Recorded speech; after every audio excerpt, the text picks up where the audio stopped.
Yeah, my people, my friend, my subscriber, everyone out in the universe. I am back again. I'm live again. And I just want to um, just encourage you guys to continue to pray for the people in Ukraine and pray for Vladimir Putin so that he will listen to the voice of God speaking to him to relent of his evil, to let loose of his evil and leave the people of Ukraine alone. So, what we are doing today on the show, but before we get into it, I want to say all praises to the triune God, the God above all gods, wonderful in his work in our life. And today's show, we're going to recap, we're going to look over some of the things that the Muslim Abu Cyrus say on the podcast yesterday regarding some of the things that I use as evidence against him and his prophet. So we are, we're gonna get into it. Just go straight into it, so that without any delay, we're just gonna go straight into it. So the first place we're gonna look at is I try to show him that from the book of Isaiah, Isaiah established that it is uh, a root, a shoot from Jesse that will be the one that bring the Gentiles to God. So he go into the book of Isaiah, the big book of Isaiah, because the book of Isaiah have 60 had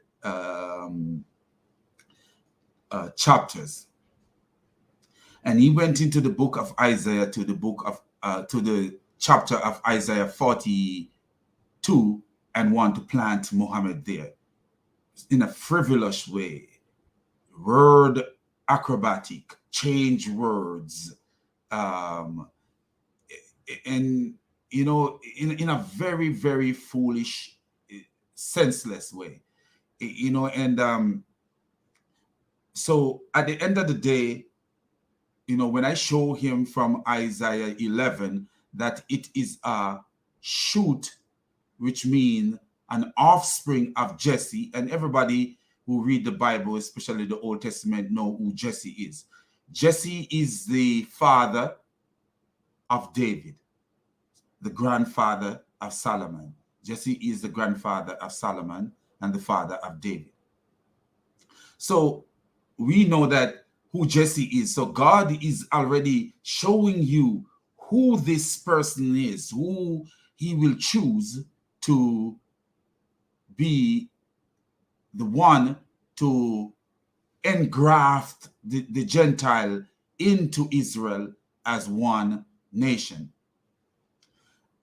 So when we look into it, yesterday, because of our going back and forth and back and forth, I didn't get to go into the book, into the chapter of Isaiah 11. So we are gonna go into it, but we are gonna play from an area where I introduce him to the chapter 11. So let's go to that place where I introduce him to chapter 11. Refer to Muhammad, although it can refer to other people, but it does not exclude Muhammad in this chosen one. That's what I was saying. So he's saying here that it doesn't exclude Muhammad in this chosen one, but it does. It excludes me in the chosen one. It excludes Muhammad, and it excludes all Gentile from the chosen one. And how do we know that? As I tell him yesterday, the book of Isaiah itself speak for itself. And I even give him a broader scope where I take him all the way to the book of Genesis, and we could even lead to the book of Revelation, and we will see that this person is an Israelite. So we're gonna let him speak, and I will show you where I introduce him to the book of Isaiah, the chapter of Isaiah 11, and where I establish that it is shoot, meaning an offspring of Jesse that will be the chosen one. That's what I was trying to convey. Do you mind me showing you something?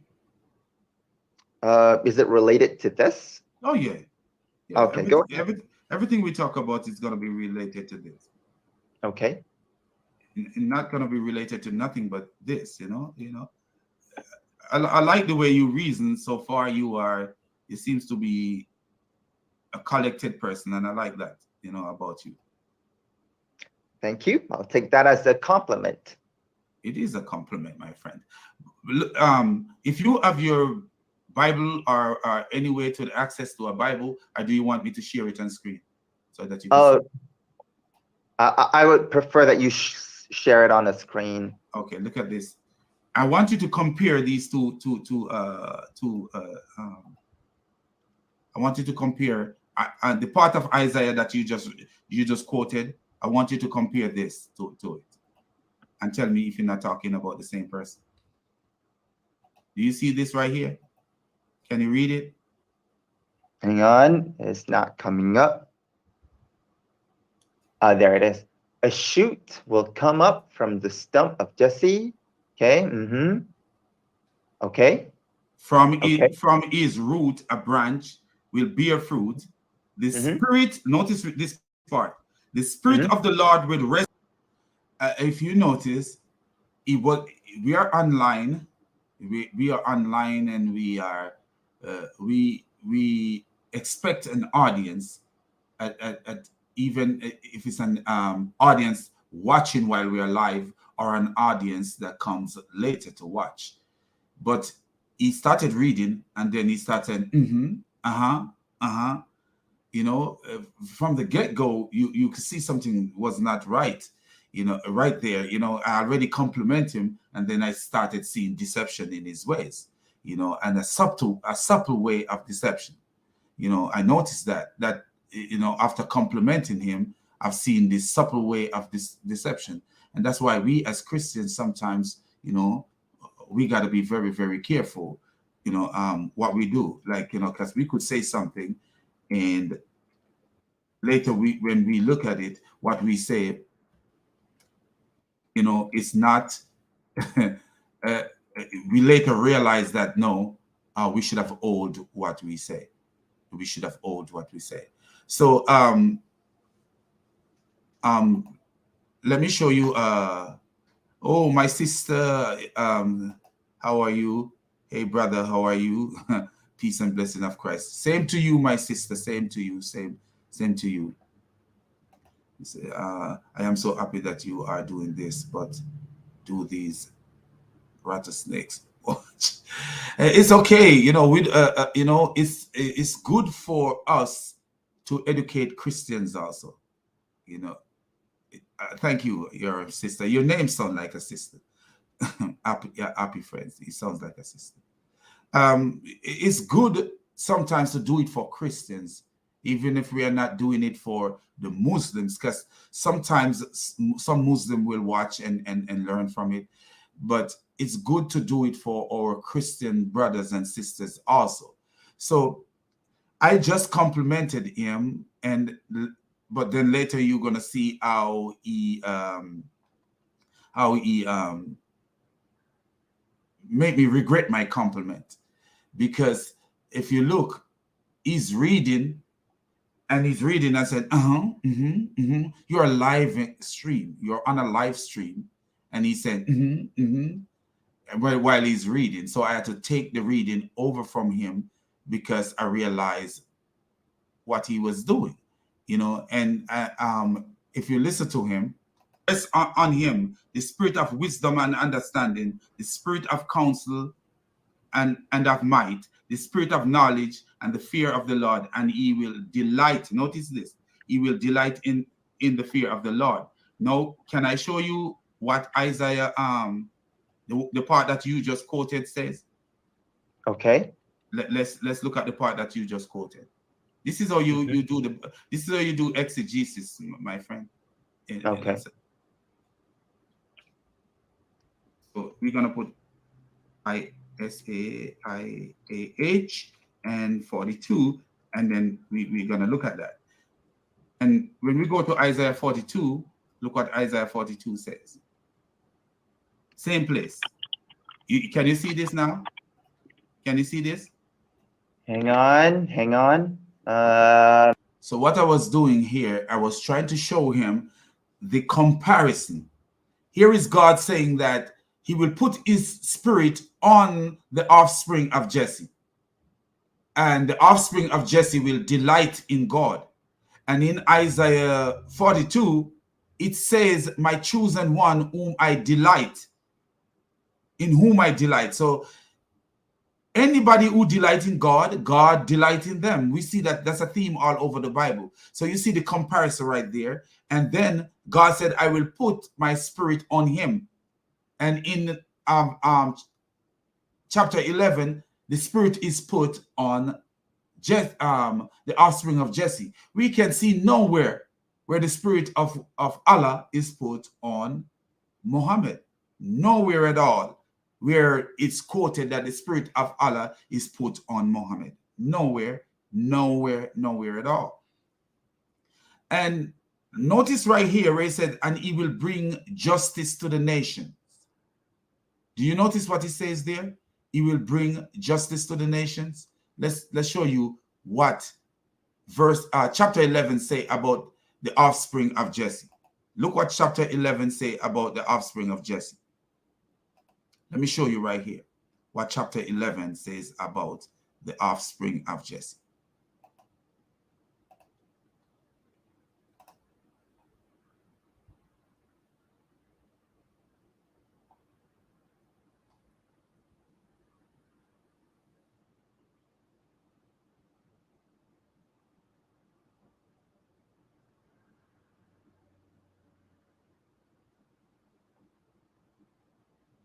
So here we go. Look at what chapter 11 say about the offspring of Jesse.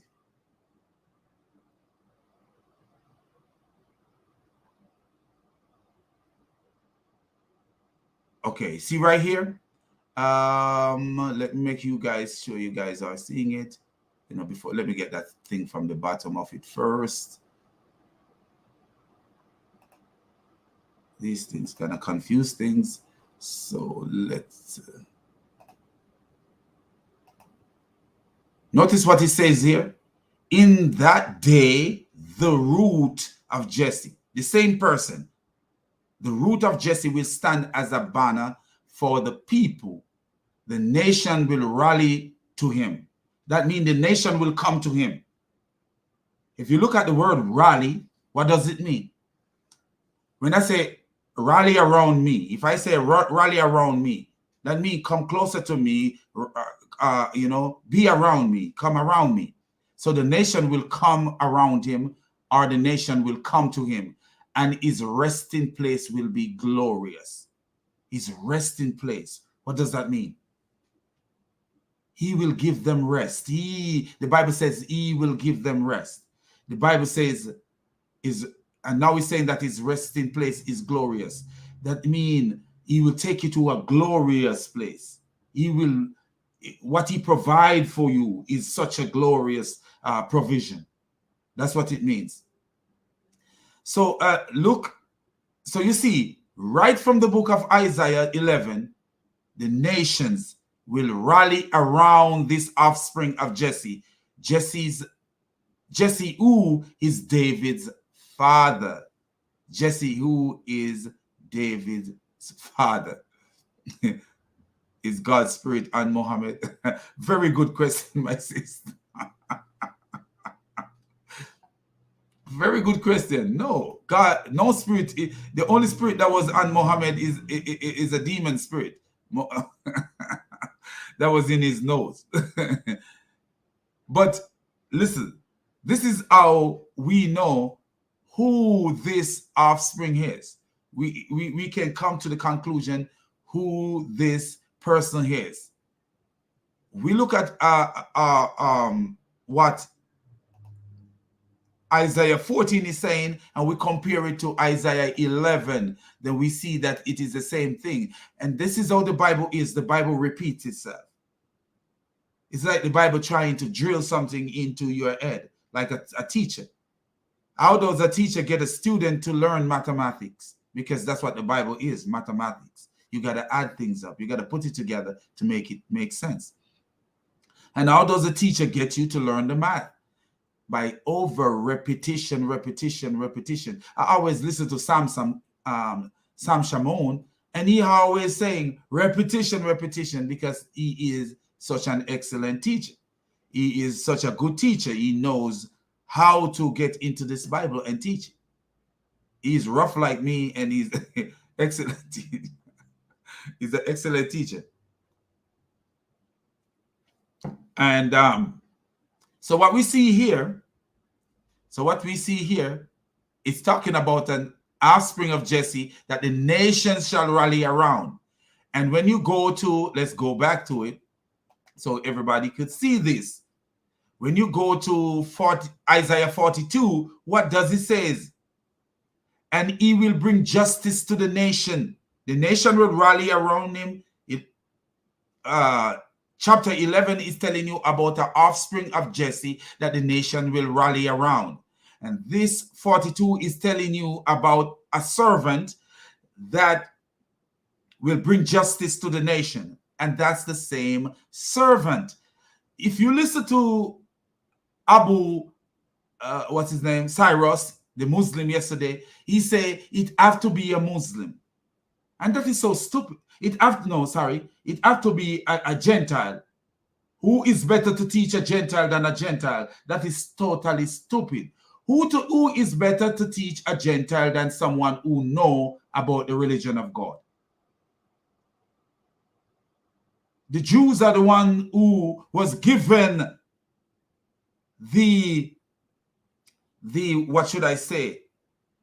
was given the authority by God to bring his word to the nation, and to bring his word from all the way from the land of Egypt to all the way to the time of Jesus. The Jews have been given that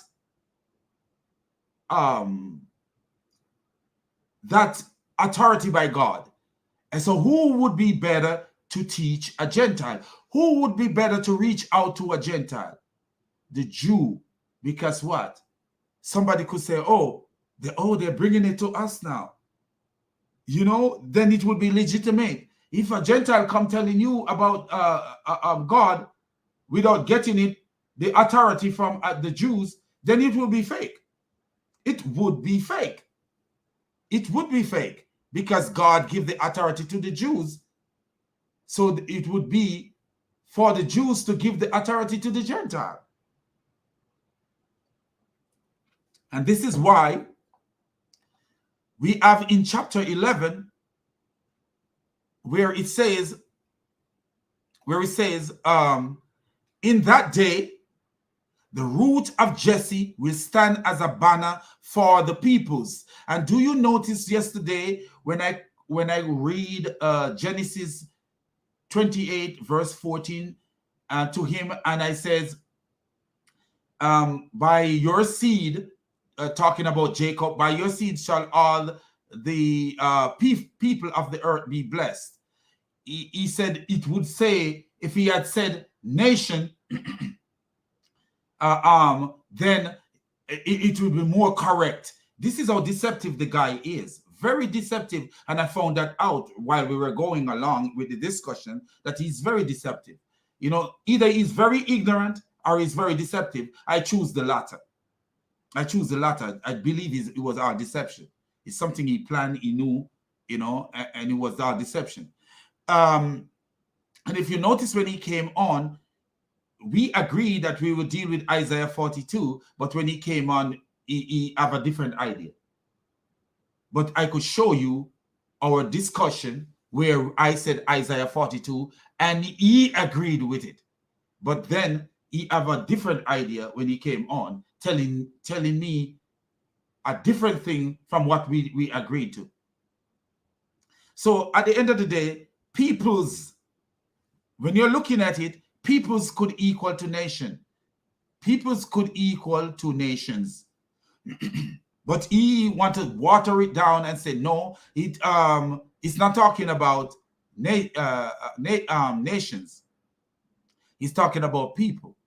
So he ran off to the interlinear, and what he do, there's a word called goyin, which is translated to mean nations or Gentiles in the Bible. The word goyin is the Hebrew word goyin is translated to mean the Gentiles or nations. But if you look at Isaiah 10 verse 11, talking about the root of Jesse, and we know that Jesse, the shoot of Jesse, and we know that Jesse is a Israelite. Sorry, and God is talking about the shoot of Jesse that will be that the Gentiles will rally around, that the Gentiles will come to. What is the word that is used for Gentiles there? Our nations there. Go in.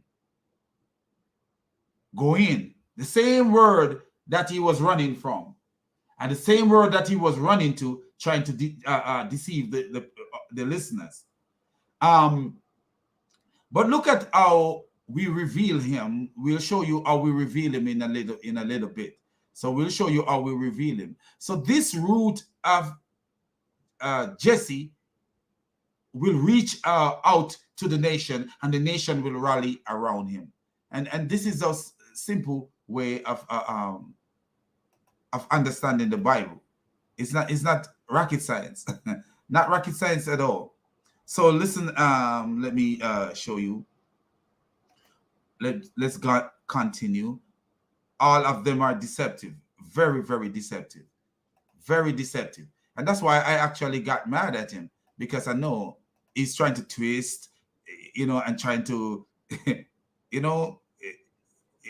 it's hard to be soft to a deceptive person. Very, very hard. Yep. Now, yep. He says, "Here is my servant, whom I uphold." Notice these words. Here is my servant, whom I uphold, my chosen, in whom I delight. Remember in Isaiah 11 verse 1, he says, the servant in whom he delight, the branch in whom he delight, and the branch is from Jesse. And who is Jesse? That's David's father. And he said, I will put my spirit on him. Notice this. I will put my spirit on him. Similar. Totally similar. So he's talking about the same person. And he will bring justice to the nation, and he will not shout or cry, and he will not raise his voice in the street. This is talking about the same person. It's the very same person. He's not talking about the outsider. He's talking about the same person. Hang on, you lost me. Could you repeat that? I'm sorry. I want you to write down, I want you to look keenly when I show you. Look, see, I was talking to him and he's typing, and then he said I lost him. Wasn't even paying attention because he has his agenda. Look at this verse keenly, and I'm showing you some highlighted point. Okay, hang on. Okay, all right. Notice in whom I delight. Notice the yes, phrase. I do. I do notice that. Yes. In whom I delight. I want you to notice that part, and I want you to notice this part right also. I will put my spirit on him. Do you see that? Yes, I do. In whom I delight, and put my spirit on him. And I will put my spirit on him. Notice again. So now we're gonna change back to, that's Isaiah 42. Now we go to Isaiah 11, and look what he says here at the beginning. Do you let me make it that you can see it. Notice he says, a shoot will come from the stump of Jesse, and Okay. from his root a branch will bear fruit. The Spirit of the Okay. Lord will rest on him. Do you see that? Yes, I do. So it's similar to what he said in for Isaiah 42, right? Yeah. And notice what he says down here: the spirit of wisdom will be the spirit of wisdom and of understanding, the spirit of counsel, the spirit of Mm-hmm. knowledge, the fear of the Lord, and he will delight in the Lord. So if he delight in the Lord will delight in him. Remember, Isaiah talk about the delight that the Lord will delight in him. So if he delight in the Lord, then the Lord will return the delight to him. That's how God is. If you delight in God, God will delight in you. So you see, this is talking about this person who God will put his spirit on, and this person who delight in God, and this person who God will put his spirit on, and this person who God delight in. So it's the same person he's talking about. Isaiah interpret Isaiah itself. Okay. Can I respond? Now listen to his response. Yes, go ahead. Okay. Well, you talk about delight. First of all, you said if you delight in God, God will delight in you. That means that also means that it could refer to anyone, right? How could it refer to anyone? It have to be, it is subjected to the shoot of Jesse. It have to be a shoot of Jesse, not anyone. He still got Muhammad in his mind, even after reading a shoot of Jesse. Not just Jesus. And I didn't mention Jesus. I didn't say nowhere in my discussion right there did I mention Jesus. You know, never mention Jesus there. But Jesus is living rent-free in his head because he know this is referring to Jesus. But I didn't mention Jesus. I just mentioned that it is a shoot of Jesse. A shoot of Jesse. It have to be a shoot of Jesse, meaning an offspring of Jesse. Someone from the lineage of Jesse. It can be referred to anyone as long as you delight in God. Stop the lying. And this is how I see. See how deceptive he is. What did I read first? A shoot of Jesse. A shoot shall come from the stump of Jesse. I even lecture on that, telling him what a shoot of Jesse is. And he said it can be anyone. Is he naive or is he stupid or is he deceptive? I choose the latter. I choose the latter. God will delight in you. Okay, I'm done. Okay, you remember what you say? It can refer to anyone, not just Jesus. It have to refer to an Israelite. Why? Because the Israelite is a shoot of Jesse. The person is a shoot of Jesse. And this is how a Muslim read.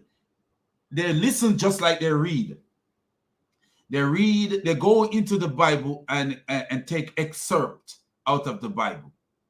That's what they do. They go into the Bible and they take excerpt out of the Bible. And they go into what you say and take excerpt from what you say.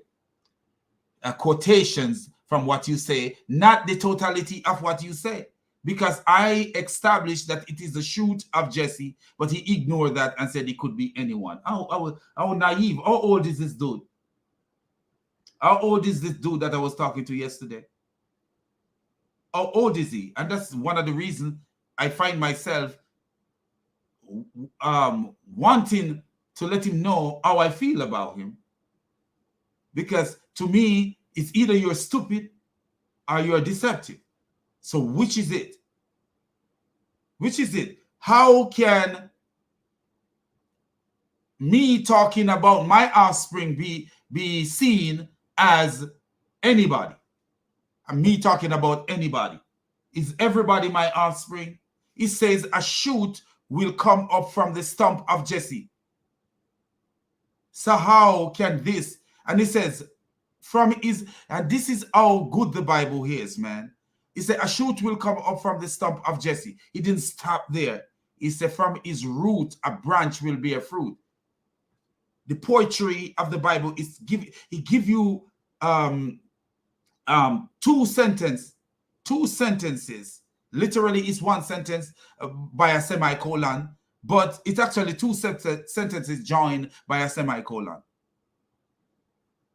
telling you that, hey, this a branch. When they say a branch of David, a branch of this person, it means that an offspring of this person. So how do we know? How do we know? And if you ask any Jew, if you ask any Jews, even the one who reject the Messiah, who is this talking about? They will tell you the Messiah. So even if he says, oh, I didn't mention Jesus there, but he says, this doesn't have to be Jesus. But if you ask any Jewish person who is practicing and understanding of the scriptures, who this is talking about, they will tell you it's talking about the Messiah. They will tell you it is talking about King Messiah. That's what they will tell you that. But listen to him. What it mean, a shoot of Jesse or a branch of Jesse? Mean an offspring of the root. And the root like a tree. And this is the Bible is like poetry. So this tree have branches. So if I say my son is my branch, that means my son is from me. So this is saying that a shoot will come. What is a shoot? A shoot is a fresh part of a tree, a fresh growth from a tree. So a shoot will come up from the stump. When it says stump here, it is also can be said as trunk, the trunk of Jesse. But the trunk of the tree, a shoot shall branch from the trunk of the tree, and the tree is Jesse. So we see that it's an Israelite, not anybody but an Israelite. So this is talking about an Israelite. And this is how Isaiah, if you look at it, it's totally, Isaiah is all about a shoot, the Israelite leading the people to God. That's what Isaiah is about. And was I wrong when I tell him that? No. Truth, just plain truth. When you look at Isaiah 11, the same chapter that we are on, verse 10, in that day, the root of Jesse will stand as a banner for the people. The nation will rally around him, and his resting place will be glorious. So we see what I'm saying is exactly what Isaiah is saying, that it is a shoot of Jesse that will bring the nations to God. And that's why when I go to Zechariah 8 verse 23, you see how it corresponds neatly how it corresponds to that. You know, so I you know, all day talking to him for what, four hours, and nothing. I don't think he get nothing out of it. Well, at the end, just is ranting that God send evil spirit, as if his God doesn't send evil spirit. It's about God's punishment on the Israelite, God getting back to the Israelite, getting back to God, and God using the Israelite to liberate the nation. That's what all the book of Isaiah, the total from Isaiah 1 to Isaiah 60 something, that's what it's all about. My sister, I know what I know. I learned from Jesus. I learned from studying. You know, Jesus gave me what I know. So the knowledge of a person really is the knowledge of a person is Jesus. Yeah, the knowledge of a person is Jesus, not me. The Holy Spirit is how I learned. You know, there were times when I didn't know much, you know, and to study and listening to other people like Sham Shamoon and other people, D.L. Tate and other people, you learn, you know. And just the Holy Spirit introduced you to these people, you know, and that's how you learn.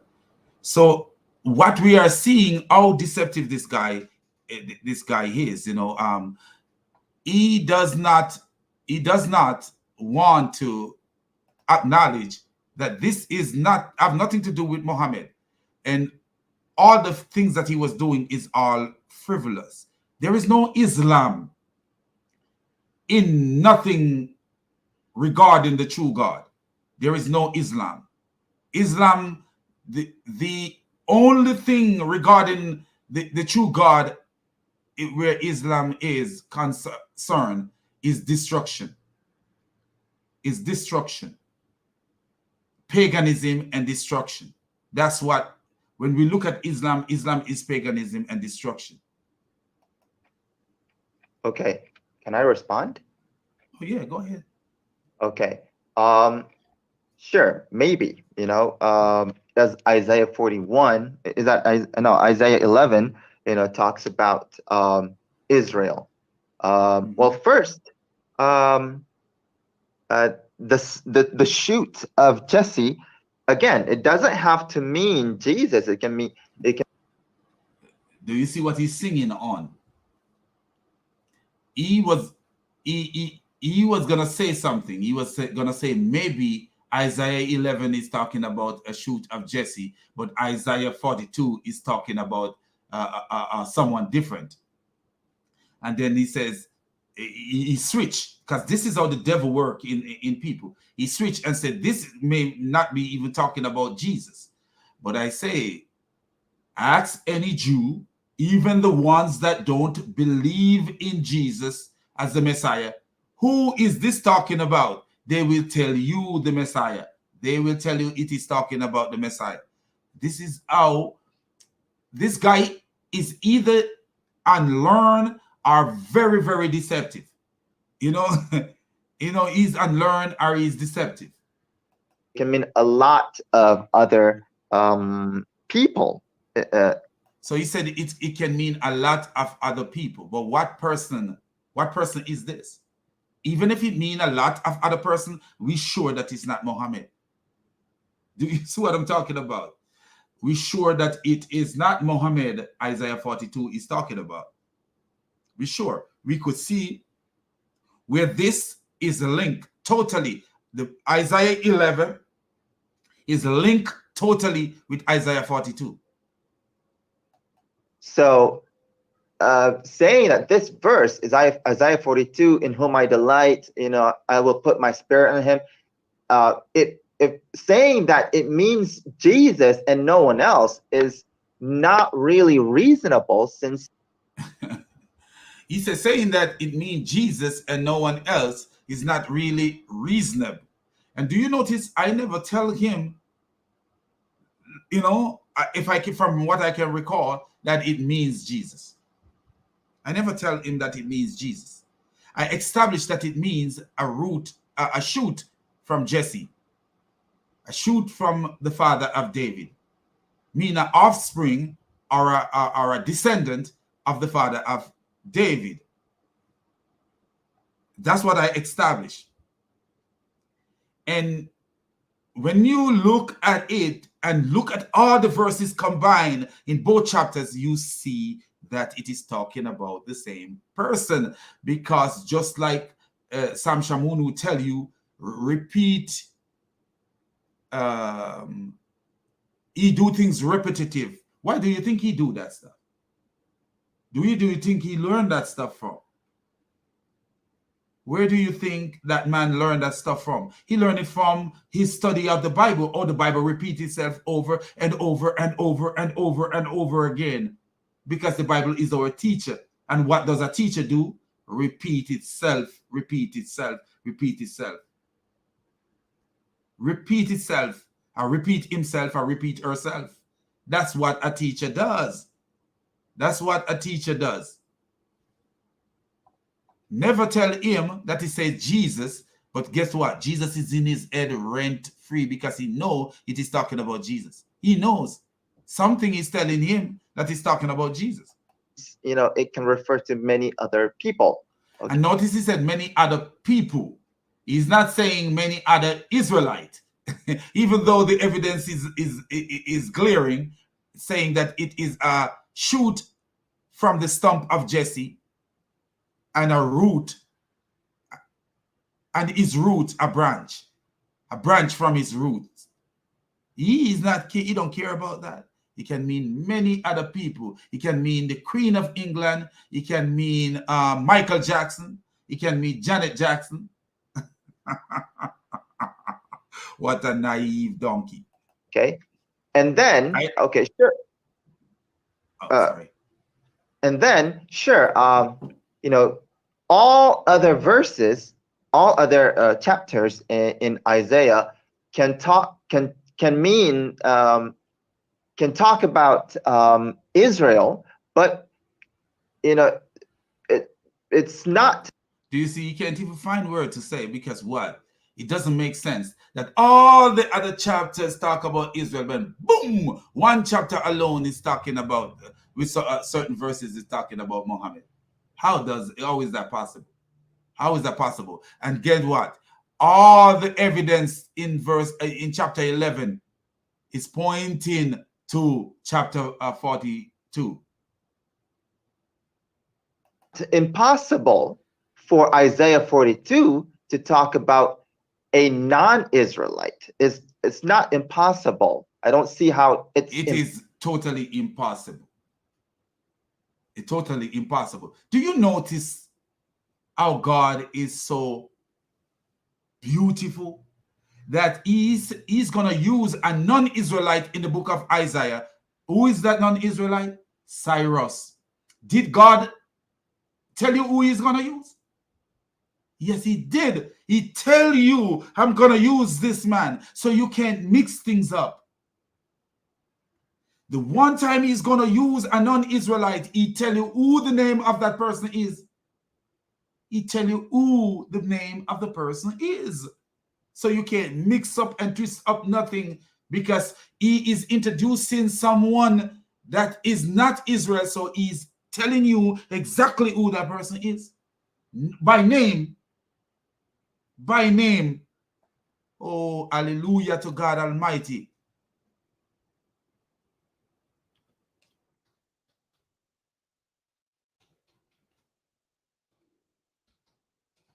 Let's look at it. Let's look at it. Isaiah 45. Isaiah 45. From the beginning of the verse,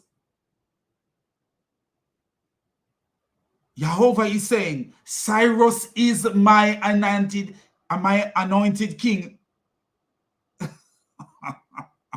Cyrus is my anointed king. Never hesitate, because what? God is not the author of confusion. He's going to do. He will tell you what he's going to do. He will tell you what. And what did he use Cyrus for? As a prophet? No, as a liberator for his people, the people who will bring salvation to the world. God set the path for the Messiah to come. God set the path for the Messiah to come. He chose a non-Israelite to set the path for the Messiah to come. But have you ever seen anywhere where God chose anyone as a prophet to go preach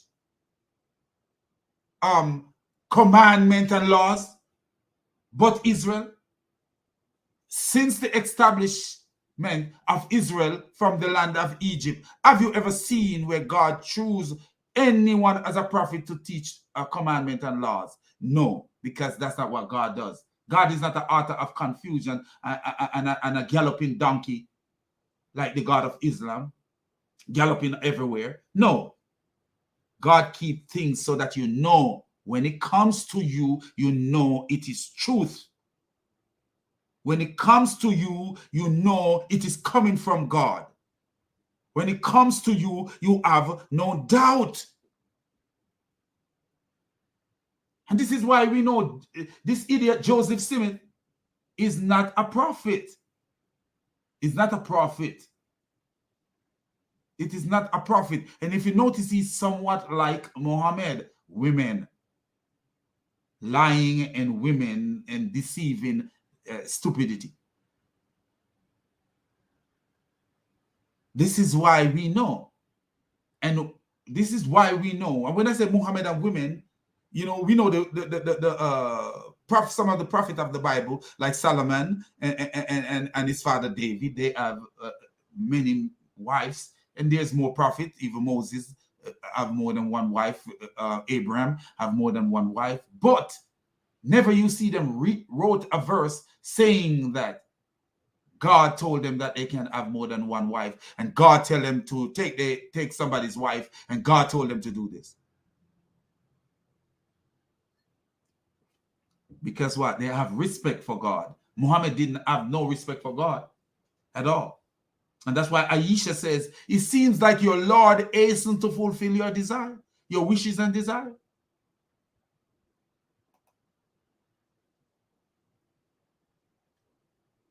Impossible to talk about someone that is not an Israelite in Isaiah 42. I'm done. I'm not saying that it's impossible to talk about an non-Israelite in the book of Isaiah, but it's impossible for Isaiah 42 to be a non-Israelite. And why I know that? Because nowhere ever since the establishment of Israel from Egypt have God ever used a prophet other than Israel to reach the Israelite in that way. The only prophet that you could think about is Balaam. And what was Balaam's job to do? Balaam's job was not to know nation. Balaam's job was not to bring salvation to Israel. Balaam's job was just a warning to Israel, not to say I am the final prophet, because God has chosen his people from way before that. Let me show you where God chose his people. If you go to the book of Genesis, so if we go to the book of Genesis, I want you guys to pay attention to this keenly, and you will see how deceptive he is. Let me see if I could put it here. The book of Genesis. Here is God talking to. This is God talking to Jacob, who is called Israel. Jacob is Israel. And here is God talking to Jacob. And we'll show you what God said to Jacob. And this is why we know that it could never be no one but an Israelite who's going to reach the entire nation. It have to be an Israelite. Because this is what God said to Jacob, that he said, and he have said it to no non-Israelite. So I try to show him that God already from the beginning, from the Genesis, and if you look at the word Genesis, what does the word Genesis mean? So God from the Genesis have established how he's going to save mankind, and that was not the earliest, that was not the first part that God established. That from the fall of man in the garden, God already had established how he's going to save mankind. When I say established, that doesn't mean that he wasn't established with God. He established it with us. He let us know in real time how he's going to save mankind. And he said, your descendant will be like, talking to Jacob, who is known as Israel. God changed Jacob's name to Israel. And see how beautiful it is that we are talking about Israel, and God changed Jacob's name to Israel and said to Jacob, your descendant will be like the dust of the earth, and you will spread out to the west and to the east and to the north and to the south. And all people on earth will be blessed through you and your offspring. And I want you to listen keenly. So all people on earth, that's what God is establishing. All people on earth will be blessed to Jacob, Israel, and Israel's offspring. And I want you to listen to what this Muslim is going to say. And if you notice what Isaiah say, Isaiah actually say that nothing God will do that he haven't spoken before. The book of Isaiah said God will do nothing that he haven't spoken. So let me show you what I was trying to say. I will do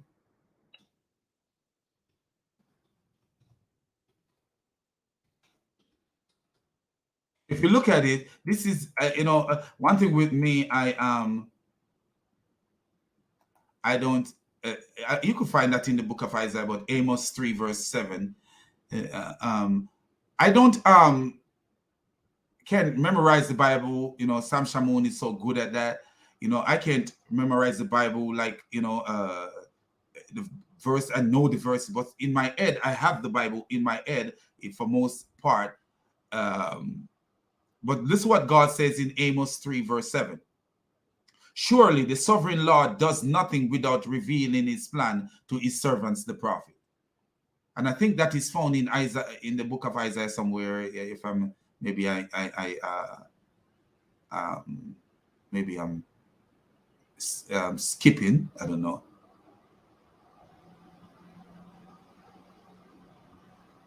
Yeah, but just to show you what God does. In the book of Amos 3 verse 7, the sovereign Lord does nothing without revealing his plan to his servant, the prophet. And we see where God revealed to Jacob that to your seed, I will bless all the people. And listen what this Muslim is going to try, the acrobat. The Muslim is like Islam is like a circus. You got many acrobats and many clowns. Spoken before. And listen what Isaiah, Genesis, what it said, Genesis 28 verse 14 says. This is God speaking to Jacob, who is called Israel. Your descendant will be like the dust of the earth, and you will spread out to the west and to the east, to the north and to the south. All people on the earth will be blessed through you and your offspring. You see that? So to you and your offspring, all people of the earth will be blessed to you and your offspring. And this is why we know that the blessing to the nation is coming through an Israelite, to an offspring from Jacob. And this person who is going to come is from the root of Jesse, who is an offspring of Jacob. And did I not just establish that, even though I didn't really establish as clearly as I did today? We established that from Isaiah 11 verse 10, he said the nations shall gather to him, or the nations shall rally around him. And this is talking about the same shoot of Jesse. So we established that. And the Bible does put things together, and it is like a puzzle. And you started out with one piece, and then you put another piece, and you put another piece, and you put another piece. And we don't have to search. If we have the old box, if it's a new box, which the Bible is a new puzzle, we don't have to search for missing pieces like Muslims are searching for missing pieces. Why? Because what? We have a picture of we have a puzzle of a lamb, and the Muslim have a puzzle of a camel, and they're trying to fit the puzzle of the pieces of the puzzle from the camel into the puzzle of the lamb. That's what they're trying to do. That's what they're trying to do. So they have this big puzzle of a camel, big foolish puzzle of a camel. And what they decided to do, let us fit this piece of the puzzle into the puzzle of the Lamb of God. That's what they are trying to do, but it will never work. It can never work. It is stupid logic, stupid, and will never work. And God will never allow it to work as long as there is people like me and others out there. You have so many people, women. Oh man, I lift my hat off. I was just listening to Atun Tash and Daughter of Christ, and I lift my hat off, even though I don't wear hats. You know what I mean? But I have so much respect for those two women. Like, you know, when I say I respect all women, but I have so much because of what they do. You know, you have that uh, special, you know, like, wow, these women are worried, especially Atun, man. Atun, man. Atun is, I don't know. I hope that there's a book that is written about her that younger folks can read when when her days on earth is over, if it's the will of the Most High God. A book can be written about her that people will see and realize that, hey, a fearless woman in our time, we take this thing simple, but we see a fearless woman in our time. You kick her down, you slap her down, you push her down, you do all kind of stuff, and guess what? She bounced right back. She bounced right back. She put God above everything. She put God above life. And, you know, I don't know, man, you know, talking about her is just something else. It's not like, oh, I'm idolizing her. No, I'm loving her because I see Christ in that lady. I really do. I'm not lying. I really do. I see Christ in that lady. That I see Paul in that lady. I see Peter in that lady. I see these warrior, these gladiator for Jesus in that lady.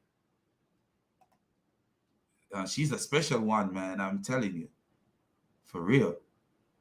Not a non-Israelite.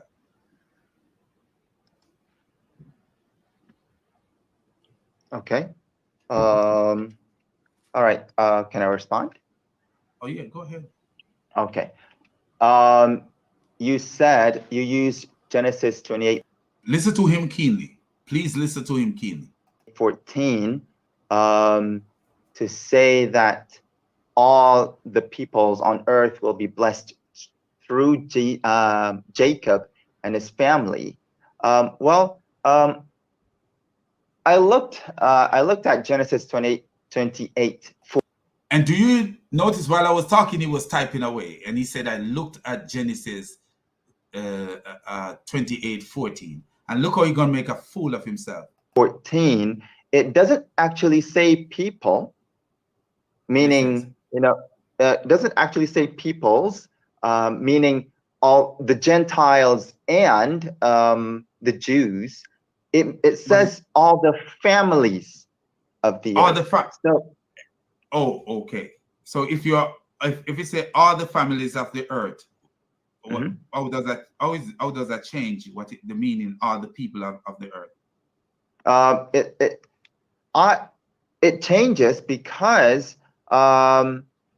if you want to include the Gentiles, you usually say the Bible usually says nations. Or do you notice what he say? If you want to include the Gentile, the Bible usually say nations. Is the word does the Bible have to really say nations to include the Gentile? That's how naive this guy is, and that's a lie. And he showed that either he's ignorant right here. I think he's ignorant right here, and because you could hear him typing away. He said the Bible usually says nations when it is talking about the Gentile. But we are going to prove right here that he's a liar or he's very ignorant. I rather think that he's ignorant right here, So let's look at something. And let's show you that this guy is not really telling the truth. I will look at the comment of in a minute. Let me establish this first, then I will look at what my subscribers are saying. I like to include you guys in this because you make valid point all the time. So look at this. Look at this right here. We are going to show you that the word that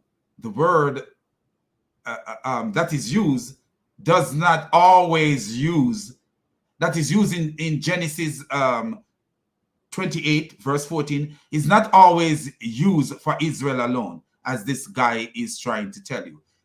So look, let's go there right here. And this is after I finished talking to him, I said, you know what, this guy was twisting things too much, and I decided to reveal it. So look at this right here. Let's scroll down to Genesis. Let me make sure that you guys are seeing it so you can read it for yourself. What is this here? Genesis 26 from the New International Version. Genesis 26 verse 4. And can anybody tell me who this is talking to? Who is God talking to here? Anybody? Let me look at my subscribers and see what subscriber can tell me who this is talking to. What person in the chat can tell me who this is talking to? Let's see. Anybody can tell me who this is talking to? Who God is talking to in Genesis 26 verse 4? Who is God talking to? Okay, God is talking to Jacob's father. God is talking to Israel's father. God is talking to Isaac. And what did God say to Isaac? What did he say to Isaac? I will make your descendants as numerous as the stars in the sky, and I will give them all these lands. And through your offspring, all nations, notice this, all nations on earth will be blessed. Notice he says that the only when God used the nation, he's talking about the Gentiles. When God used nations, he's talking about the Gentile. Is this the word for nation? When you look up the Hebrew word here, is it the word for the Gentiles that is this Muslim is thinking about? Yes, and we will look at that. And what he said, all nations on earth will be blessed by your offspring. All nation on earth will be blessed. Isn't that what he says? That's what he says. But what is the corresponding verse, my people? Okay, see that? What is the corresponding verse? What is the corresponding verse? The one I showed him before, where God talked to Isaac and said, all families of the earth will be blessed by you. So families of the earth mean nations. Nations, that's what it means. All family of the earth mean all nations. Do you see the corresponding verse? Let me put it in so you guys could look at it and look at the corresponding verse. This is how the Bible don't need no Muslim. The Bible don't need no Muslim. All the Bible need is a brain from the creature of God and the Holy Spirit of God leading that brain. If you have a brain and don't want to use it, the Holy Spirit is not going to use you. So look at this.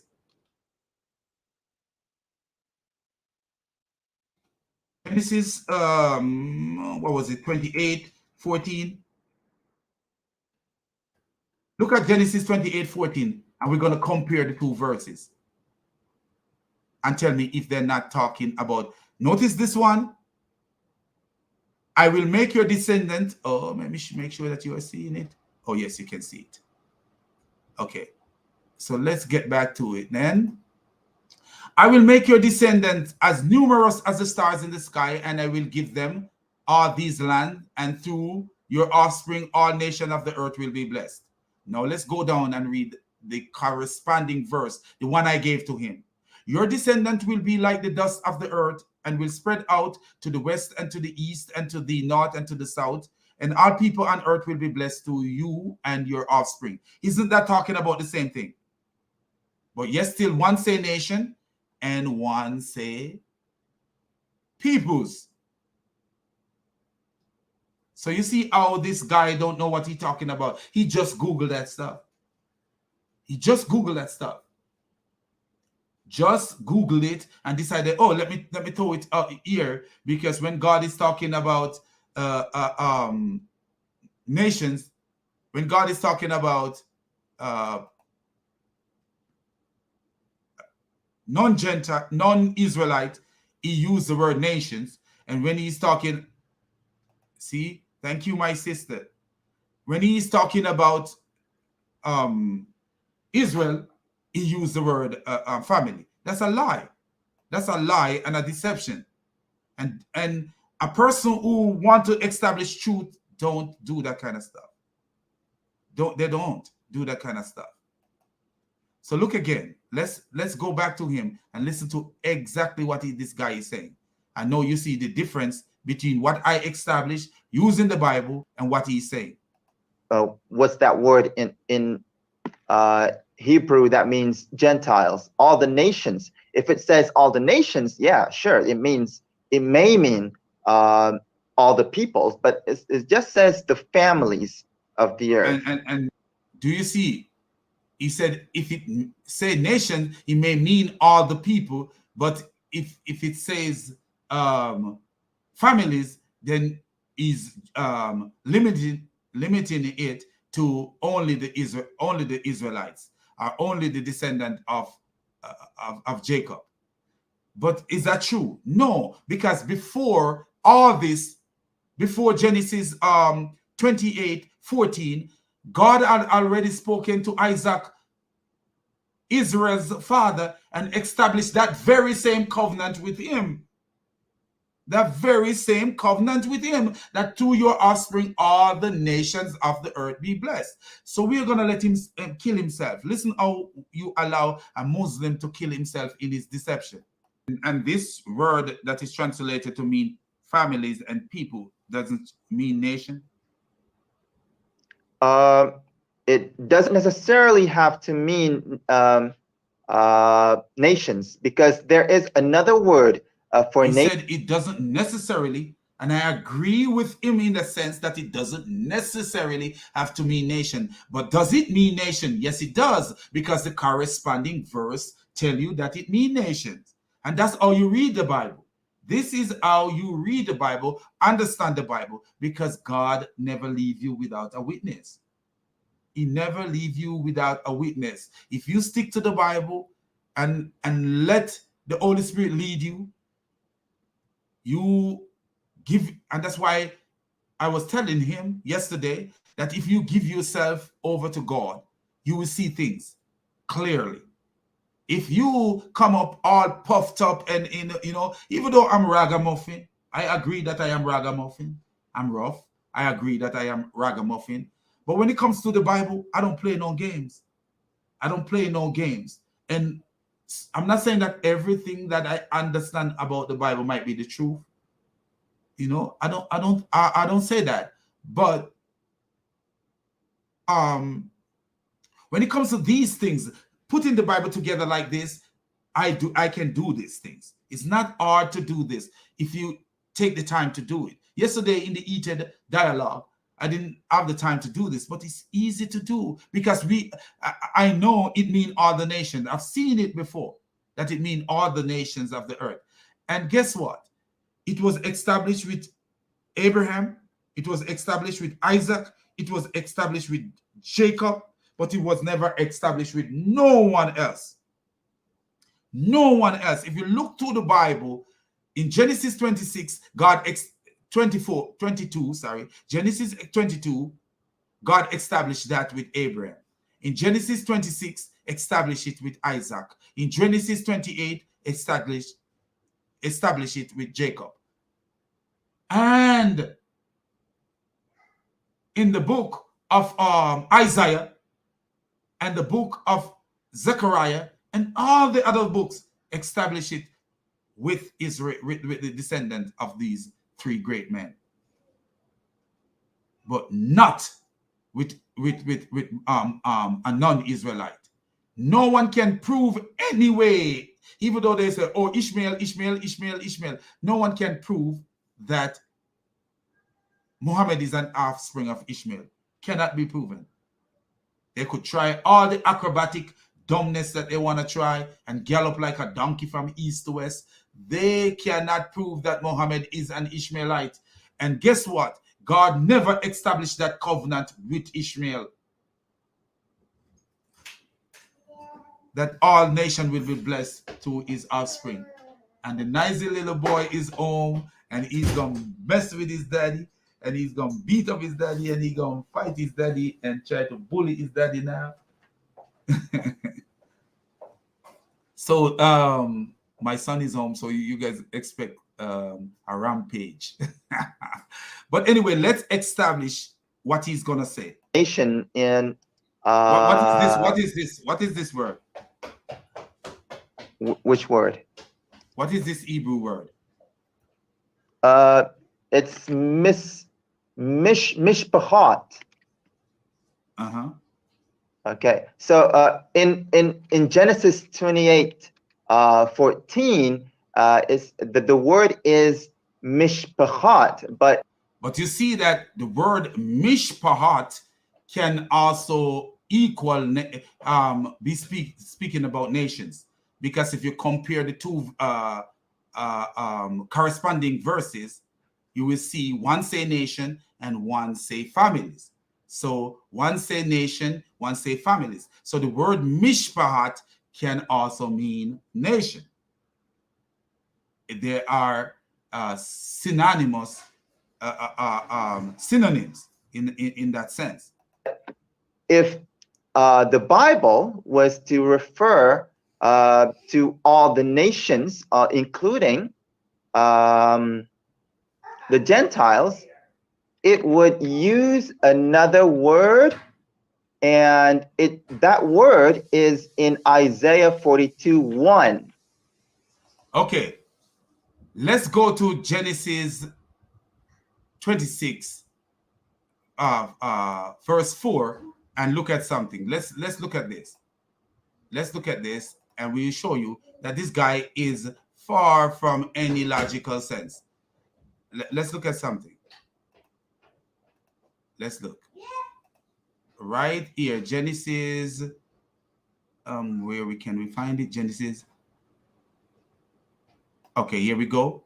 So look at this, and this is how you gonna get them every time. If we go to interlinear, let me make sure that you guys are seeing before we jump there. If we go to interlinear from here, notice what it says here, Genesis 26 verse 4. If you go to interlinear, look what the interlinear says. Look what the interlinear says. And tell me if that's not the same word that this guy is going to use. So let's look at it.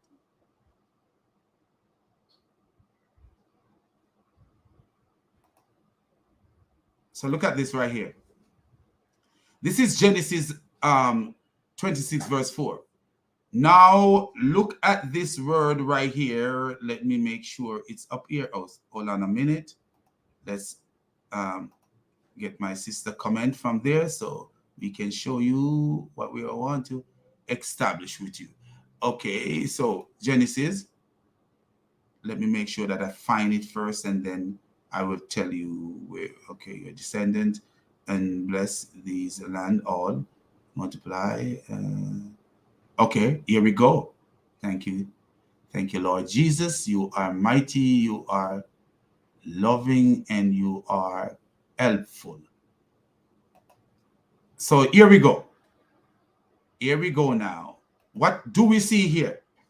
Look at the word here. See nations? Do you see the word nation at the bottom here? The bottom right here, do you see the word nation? What is the word there? What is the word there? Goyim. And this is the word that he's going to say if God was talking about all people, all nations, including the Gentile. That's what he would have used. But what is used here? The same very word. The same very word that where God is telling Isaac, by your seed shall all the nations of the earth be blessed. The same word that means Gentiles and everything. The same word right here. Do you see it here? 1471 at the bottom. 1471. Do you guys see that? So you see, at the end of the day, do you see? He's not making a sense of a puppy. He's not making a sense of a puppy. What he's doing is just ranting, not making the sense of a puppy.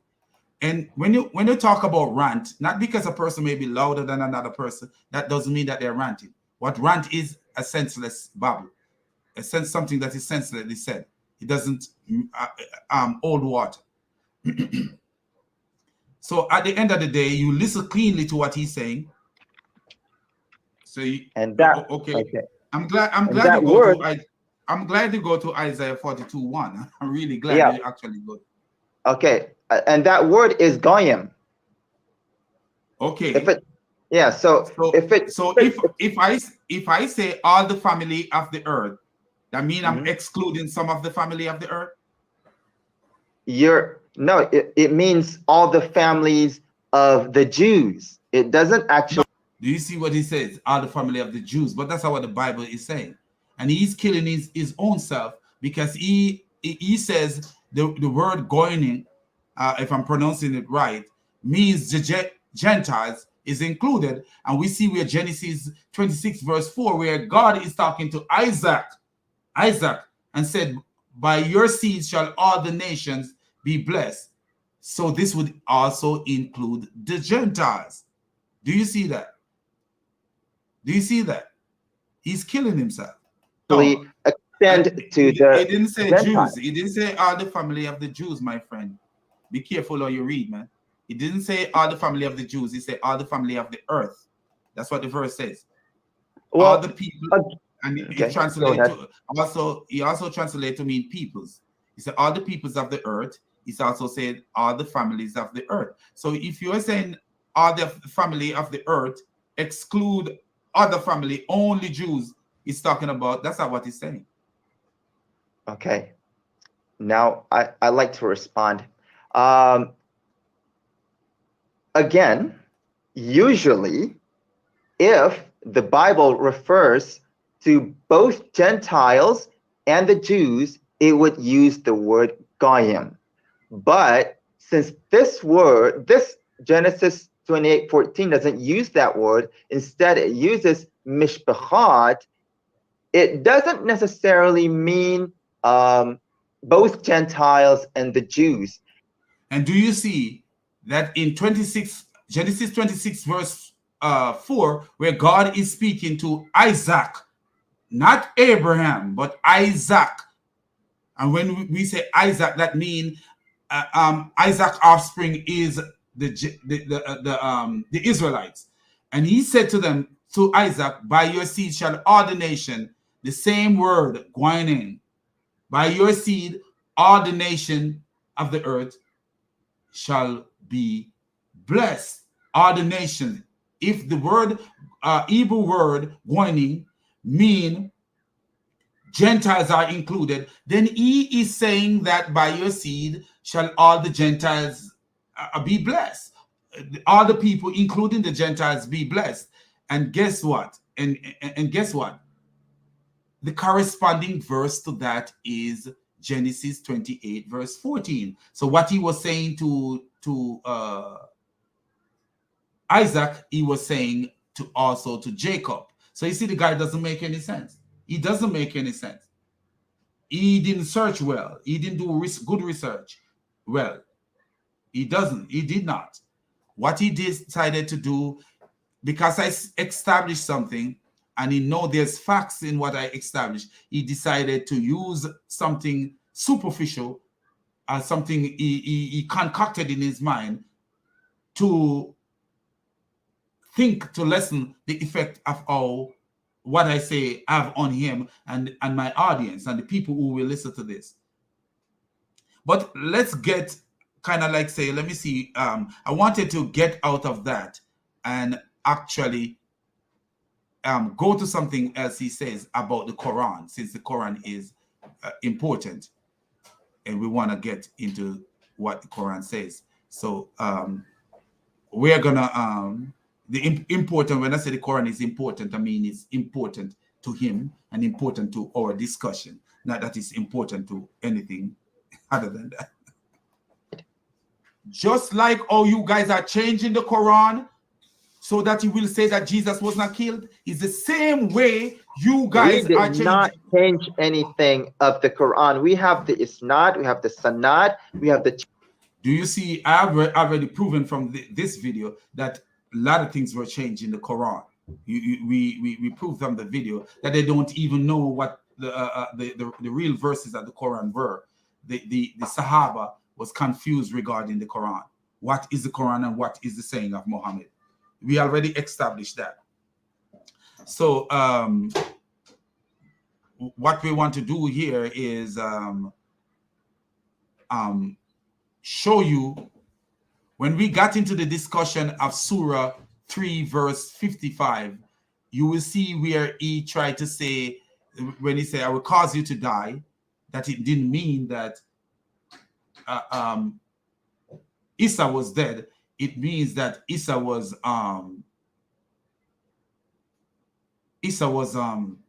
caused to sleep and his soul was taken from him. But so let's get into it. Chains of narration, mutawatir, chains of narration for the Quran. So when you read Surah 3 verse 55, what he say to you? Surah what? 355. Surah 355. What does it say to you? I don't know. I haven't read it. Look it up and read it and tell me what he say to you. Okay. When God said, "Oh Jesus, lo, I am gathering thee and causing thee to ascend unto me." Do you see? In that he say, "I'm gathering thee." But even the verse that the corresponding verse that he showed, he didn't say nothing about no gathering. So are they changing the Quran? Yes, they are changing the Quran, because the Arabic say nothing about no gathering. And the very corresponding verse that the Quran should be understood by, according to him, notice what he did. Notice what he did. He showed me the corresponding verse. He's the one who take me to a corresponding verse of the word that is translated to mean gather.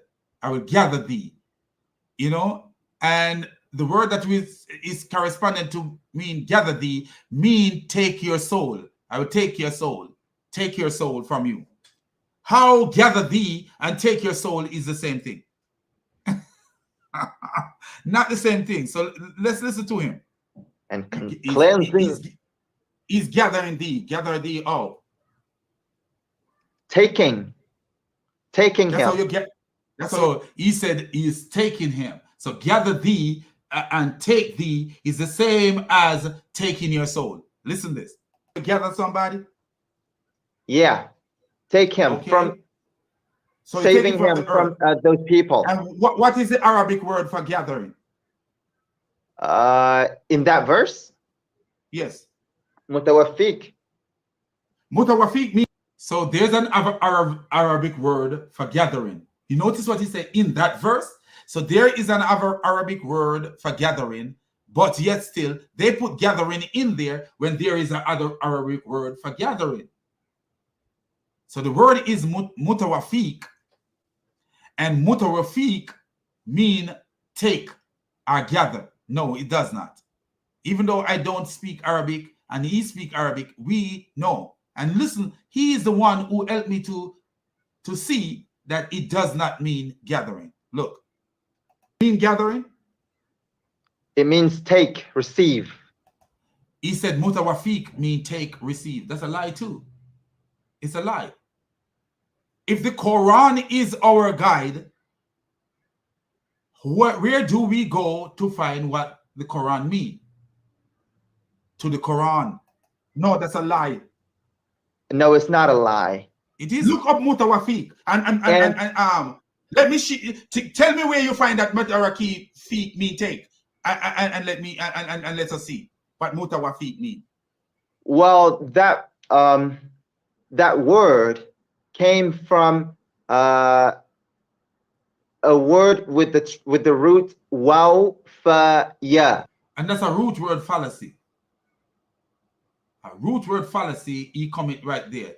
Not because a word have a root, that doesn't mean that the N word is have anything to do with the root word. We have seen this so many times where something is made from a root word, but at the end of the day, it's when the final word, that final word, totally different from what the root word is. Which means a lot of things, like take or receive or cause to die. Oh, cause to die. See, when he got to the cause to die, now listen to what he's going to go to the Quran itself, and the Quran is going to agree with him that he mean the taking of the soul. That's what it means, the taking of the soul. Or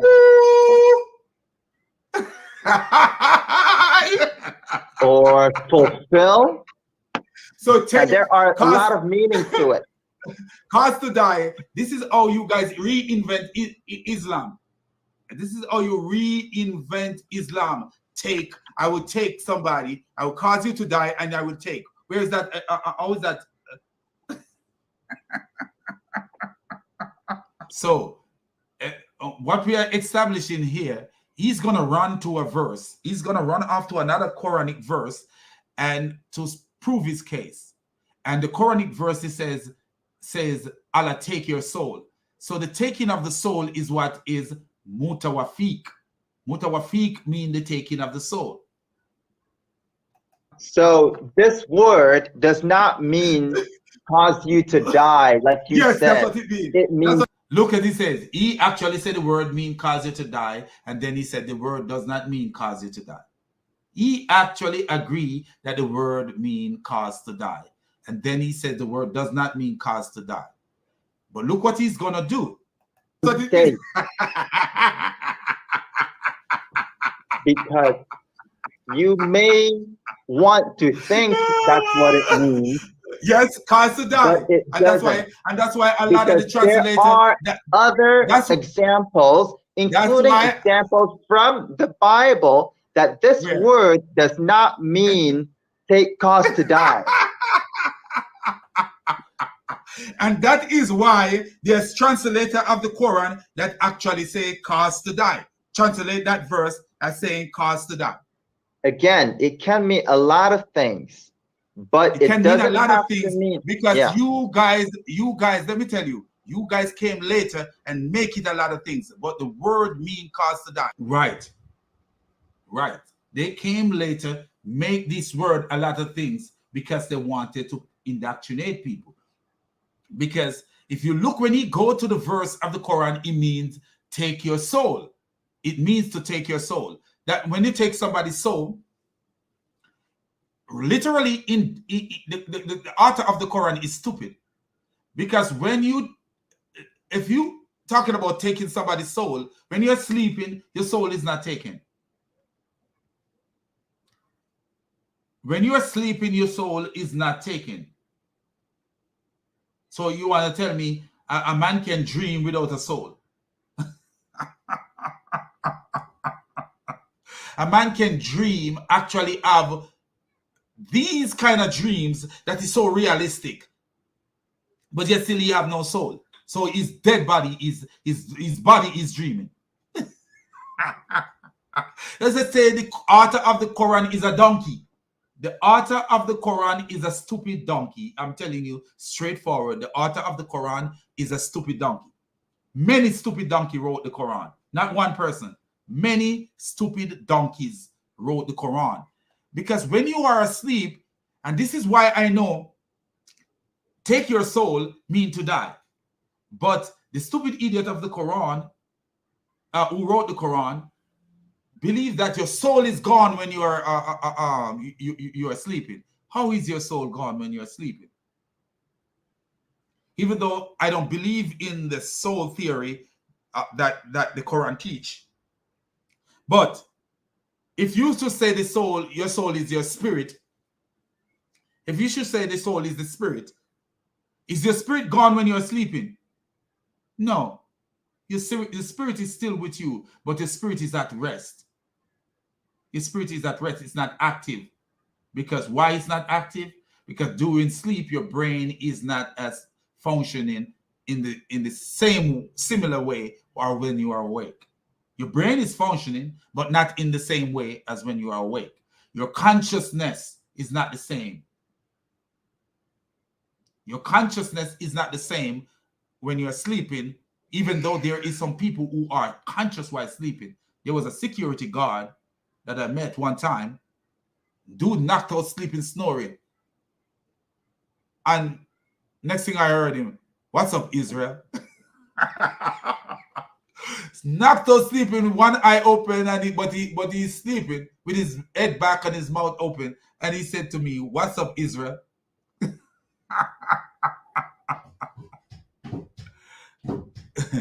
This is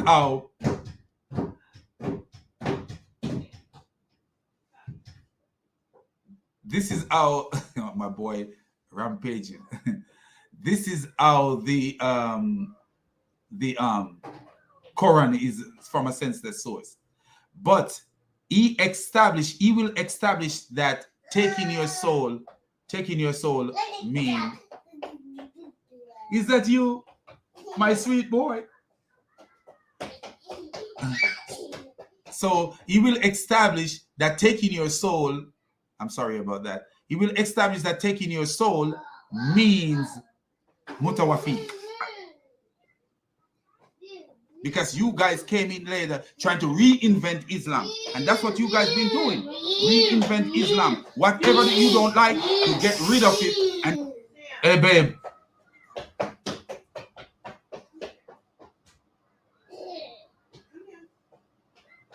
I'm almost finished. And find a word and to replace whatever you, just like you were trying to reinvent the word. Remember, if it means hold on. Cause Let me say this. Die. Let me make this point. The same way you come with Isaiah 42, trying to reinvent the Hebrew word which mean whom I uphold, the Hebrew phrase which mean whom I uphold, to make it mean Amen. That's how you guys reinvent. You guys are careless people who don't care about the Quran. You don't care about literature. You don't care about nothing. You guys just want to plant Islam, make Islam look presentable to the Western world, make Islam try to make Islam cover your lies. That's what you guys are doing. If the word mutawaffiq means cause you to die, then it has to mean the same thing in Surah 660, because it uses a word with the same root as the word in Surah 355. So a word with the same root. And do you notice what he was establishing, that mutawafiq mean to take and to gather? And you will see that is not true. Listen to this. And it says, وَهُوَ الَّذِي يَتَوَفَّاكُمْ بِاللَّيْلِ. And he is the one who, if it means causes you to die, then it would mean, and he is the one who causes you to die at night and knows what he says. What he says. Huh? What he says. What the verse says. Which Surah 16. What does the verse say? Yes. Okay. Surah, if the word mutawaffiq means cause you to die, then it would mean, this verse means, and it is he who takes your soul by night and knows what you have committed by day, then he revives you therein, that a specified time may be fulfilled. If the word yatawaffakum means can you stop for a minute? Can you stop for a minute? Do you notice what he says? He says, and revive you. And revive you. What is that telling you? That whoever the author of the Quran is, believes that sleep is a form of death. Sleep is a form of death. That's what the author of the Quran believe, that sleep is a form of death. And do we have support for that? Yes, we do have support for that. That the author of the Quran believes that sleep is a form of death. So if he's saying that he revived you, as if you need to be revived. I'm a nurse, and if I revive someone, that means I give them CPR, some form of resuscitation. That means they were literally dead. When we do CPR, we actually reviving people from the dead. I actually, me and my co-worker revive a lady from the dead. She was literally dead, not breathing at all, and we revive her from dying. She was on. She have a trach, and she have a trach collar on, getting oxygen to a trach collar. But she have also a vent that she goes off the vent here and there, goes off the vent. Like this time she off the vent, then this time she on the vent. When we see what was happening to her, we put the vent on her and started compression. So we put the vent because the vent forced air into the lungs, and we started compression. So the vent is forcing the oxygen, turn up the oxygen, put the vent on her, and we started compression. She's dead. No pulse, no reaction, nothing. And we started compression, and boom, between the forcing of the air back into her lungs and the compression getting her heart to beat again, we heard a little sound, and there she was. She was back. She was back after about 5 minutes of us doing our job on her. She was back. Last time we checked on her, she's alive, even though she didn't return to where I work. But the last time I checked on her, she was alive. But when we got into the room, she was dead. So when it's a revive someone, what does it mean? To bring them back from the state of death. If you are saying, I take your soul, no, listen to what he's saying. I take your soul and then I revive you. That means I'm bringing you back from the state of death. What is sleep? Sleep is like death. So it takes according to the Quran, it's saying that it takes your soul. That means when you're sleeping, you're soulless. That's what it's saying. So when he takes, that means he literally caused you to die, in a sense, death in sleep.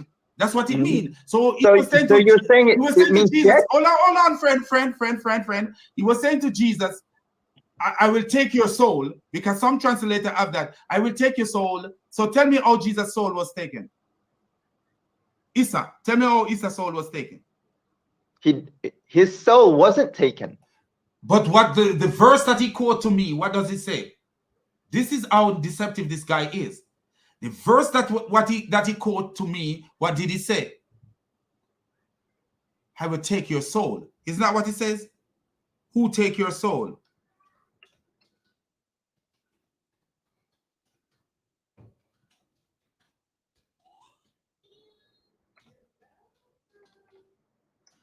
So let's look at the verse. Let's look at the verse if we can find it. I know he was something 6, Surah 6 something.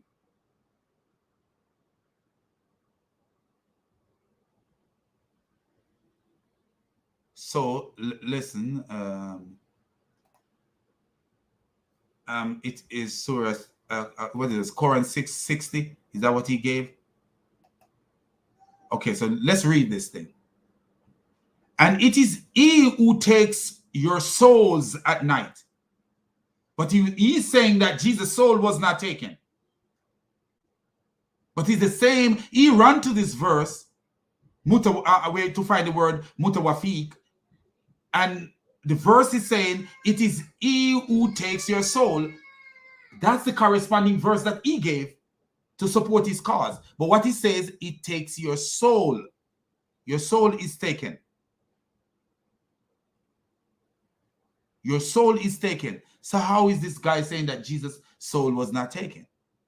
It is being deceptive. What was taken?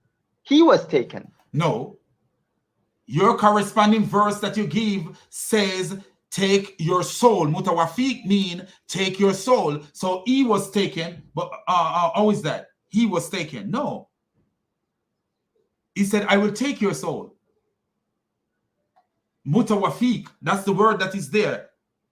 So if mutawafik mean to take your soul, that means he's saying, I will take your soul. No, mutawafik, according to 6 what? 6 is that what you say? 660. 660. Look, Yeah. I don't even speak your language, Arabic, but I'm killing you. Again, if it and that's true. I don't speak his language, but I'm destroying him. Because he go to the Quran 6 verse 60, that says mutawafik mean I will take your soul. It is he who take your soul. That's mutawafik. Mutawafik. But when I asked him if Jesus' soul was taken, he said no. But mutawafik, according to, he want to prove to me what mutawafik mean, and he used the Quran 660. Mutawafik mean to take your soul. When I asked him if Jesus' soul was taken, he said no. So why is he using that verse? it means causes you to die, you're saying that he died. I'm not the only one who said he died. Let me show you something. That's all. This is how God work. Let me show this guy something. This is how God work. And that's why I tell you, people, man, when you trust in God, man, God will reveal his enemies using his warriors to reveal his enemy. This is actually Atun Tash revealing this idiot right here. The same woman I talk about.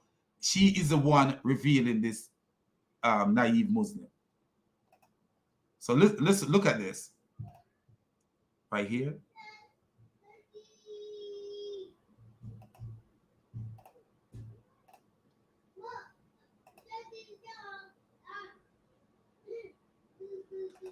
Notice what the title is. The Death of Jesus According to Islam. And this is another episode. Another episode. And if you guys can look at the screen, what we see here. Ibn Kathir is speaking right here. We see this guy just jumping around like a donkey because he don't want to say that Jesus was dead, and he didn't want to say that Jesus' soul was taken. And this is why I say they are inventing the Quran.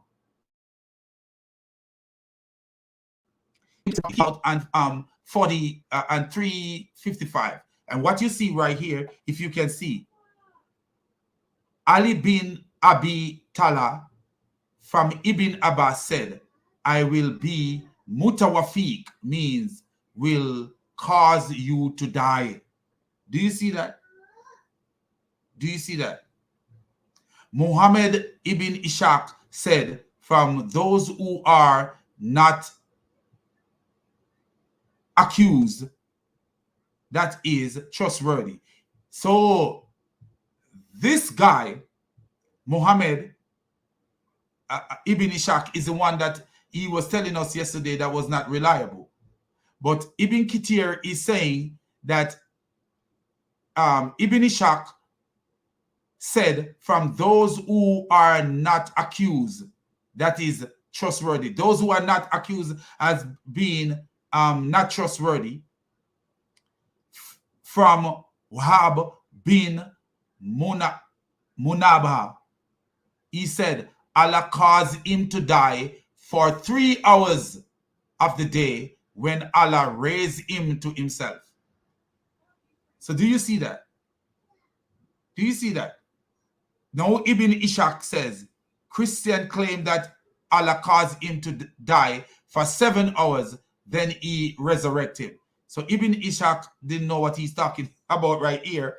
But we see Ibn Abbas. Who is Ibn Abbas? Ibn Abbas is the one that Muhammad actually say is the best explainer of the Quran. Ibn Abbas is the best explainer of the Quran. So we see this. And who is Ibn Kathir? Ibn Kathir is one of the top scholars of these Muslims. And then Ibn Ishaq ibn Bisar from Idris. So you see how the Muslims, they were so gullible and speak whatever stupidity come to their head. Because which Christian believe that Jesus died for only 7 hours? But listen to what this one says. Ibn Ishaq ibn Bishir from Idris from Wahab said Allah made him die for 3 days, then he resurrect him, then he lift him up. So at the end of the day, take his soul mean literally to die. And let's share some information why I believe that. Let me see what this guy's saying here. The more they open their mouth, the more they get messed up. Jesus Christ, the Son of God, indeed died on the cross. Thank you, brother. I believe in that with all my heart. Yes, brother. Okay, so let's show you that Islam actually teaches that one in sleep means that one literally, in a sense, die. So let's look at it. So we're going to look at it.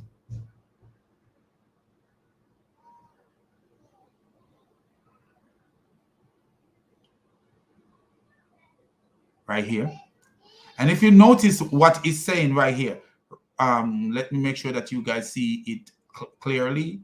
What it says right here. Reflection and on number 147. Reflection number 147 on Quran 39 verse 42. Sleep as a form of death. Sleep as a form of death. So Allah take your soul. Sleep is seen as death. So Allah caused him to die. But if Allah was causing him to sleep, Allah would say that. Allah would actually say that, I'm going to cause you to sleep. He said, I'm going to take your soul. So if I take your soul, you die. And according to Muhammad, those who are martyred in the cause of Allah are not dead. They are dead, but they are not dead in the sense of they're still alive with Allah. And I will show you where Muhammad said that. Those who are dead are not dead. So let's look at this. Let's look at this for a minute. Let's read through some of these stuff. Let's see what these have to say. Let's see what this says. Okay, let's read through it. Okay, let me make sure that you guys can see and we read through it a little bit. Okay, the human being goes to a weak form of death every time he sleeps. This is a Muslim site. This is Academy for Learning Islam. Do you see what it says? The human being goes to a weak form of death every time he sleeps. That reminder alone is enough for us to be cognizant of our mortality and transience of this world. At the time of death, the soul departs from the body and is taken by God. Notice what the man says. And according to the Quran, mutawafiq mean to take the soul. According to the Quran, mutawafiq mean to take the soul.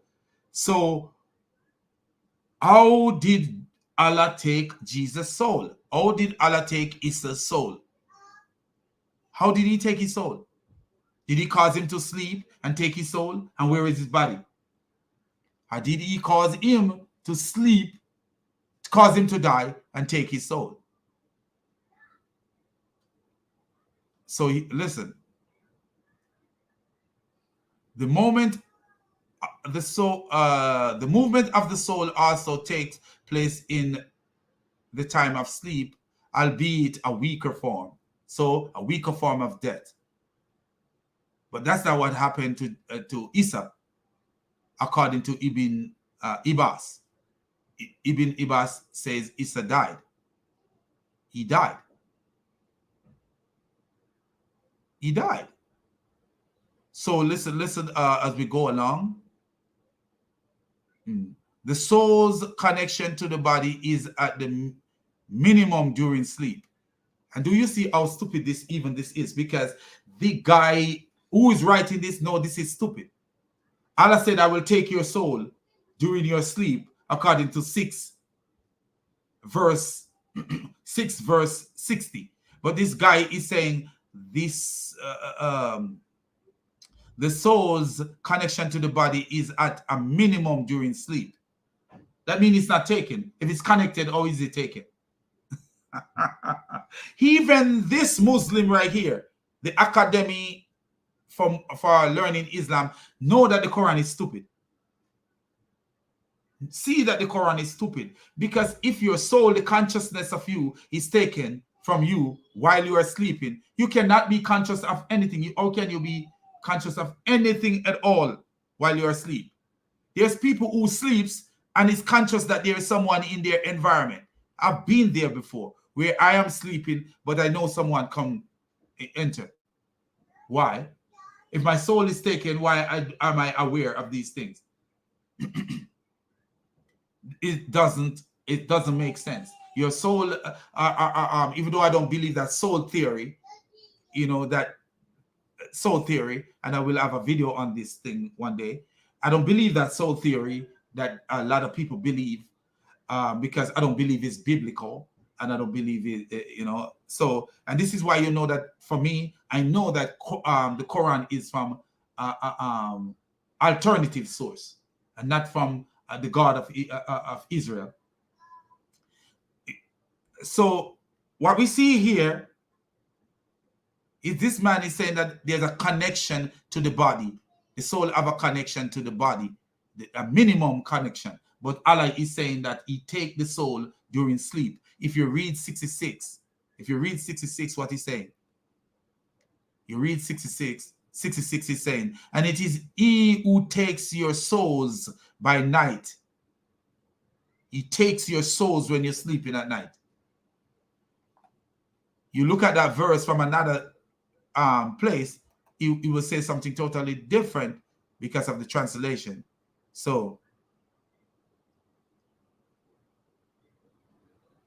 say he is the one who called back your soul. So call back your soul to him at night, and knows what you do by day, then revives you daily to complete, revives you. So he called back your soul. So literally you are dead.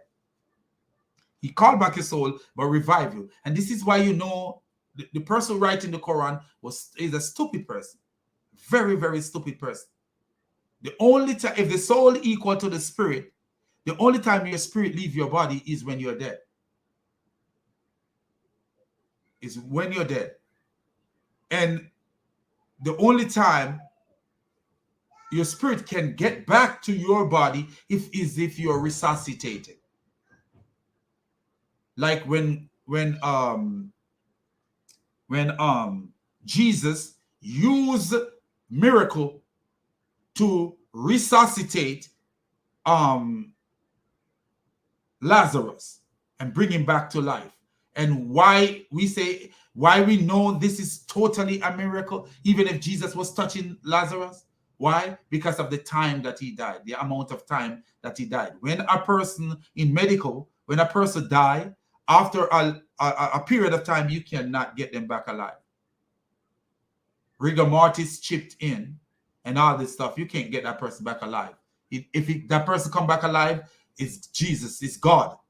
It's not no miracle. It's not no medicine. I mean, it's miracle and not medicine. Because when you do compression and ventilation, you have to start so quick.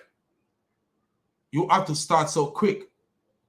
You know, because I'm senior nurse with almost 17 years of experience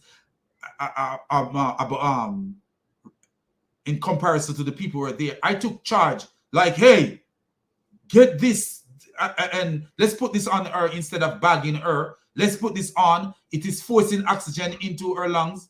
It is doing what we would do with ambo bag, or we would do with a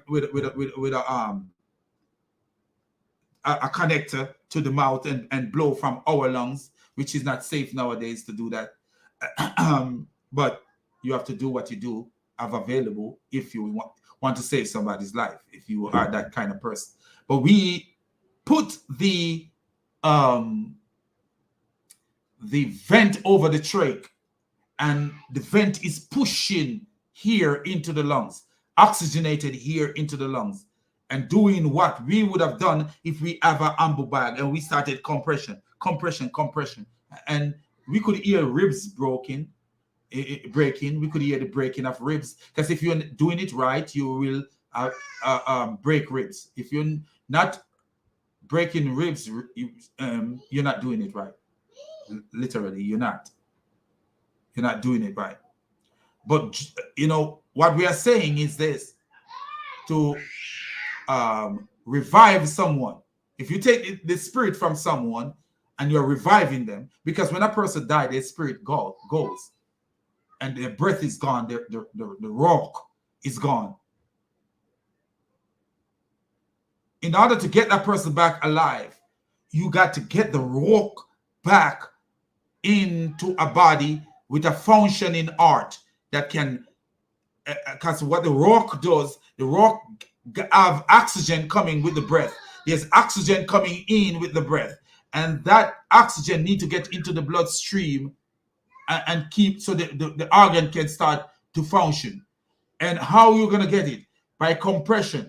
You have to do artificial pumping of the heart, by pushing the heart, artificial pumping. So when you're pushing and releasing, blood is going out, and you restart the heart. You reshock the heart into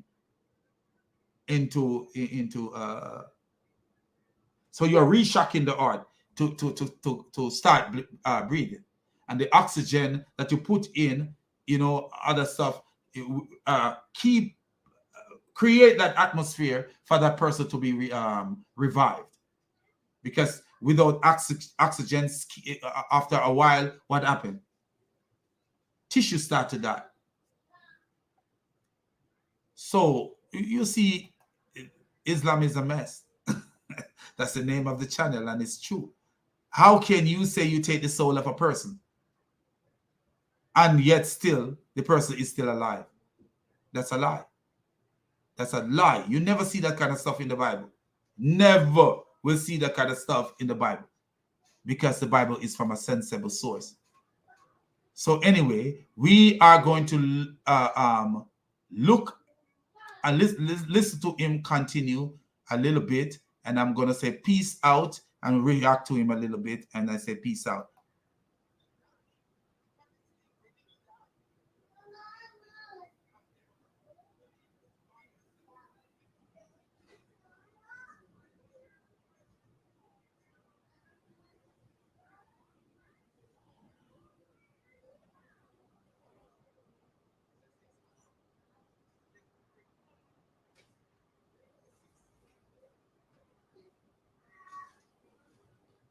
So he gave the verse 660, and the 660 says, I will take your soul. But when I asked him, I said, if Jesus' soul was taken, so he is trying to tell me what mutawafiq mean from the Quran, and he gave 660.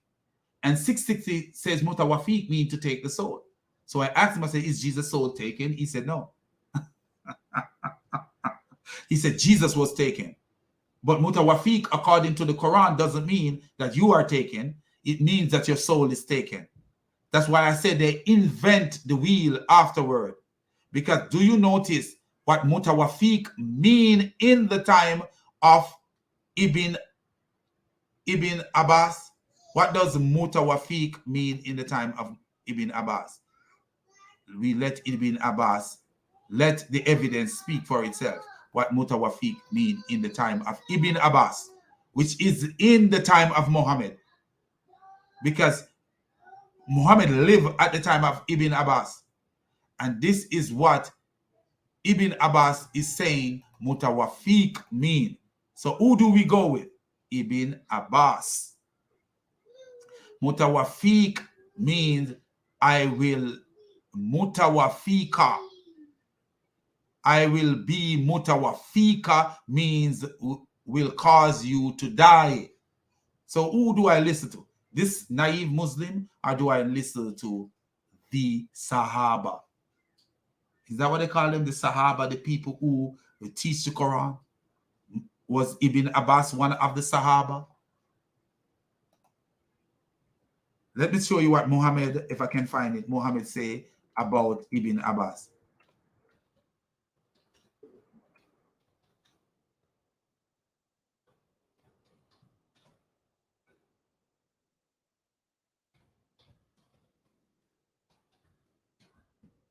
Show you what Muhammad say about Ibn Abbas. Listen to this. Watch this, and let me share it with you. And this is why I am more of a Muslim than some of these Muslims. When I say, because I follow the Quran, I listen. When I say follow, I don't do the stupid, I don't believe in it. But I teach the Quran better than they teach the Quran. They don't care about the Quran. they don't care about the Quran. These idiots don't care about the Quran, man. All they care about is to propagate stupidity. Look at this, Daily Hadith Online. This is a Muslim website. You look at it, Daily Hadith Online. Hadith and Tafsir. The Prophet prayed for Ibn Abbas to understand. Do you think that Allah listened to the Prophet? Abu Amina Elias. Ibn Abbas reported, the messenger of Allah, peace and blessing be upon him, put his hand on my shoulder and said, and he said, "O Allah, give me understanding in religion. Give him understanding in religion and teach him the interpretation of the Quran." Source, Mushnad Ahmed 2874. Sahih, according to Hamad Shakir. So you see that. So who did Muhammad pray for and ask to understand the Quran?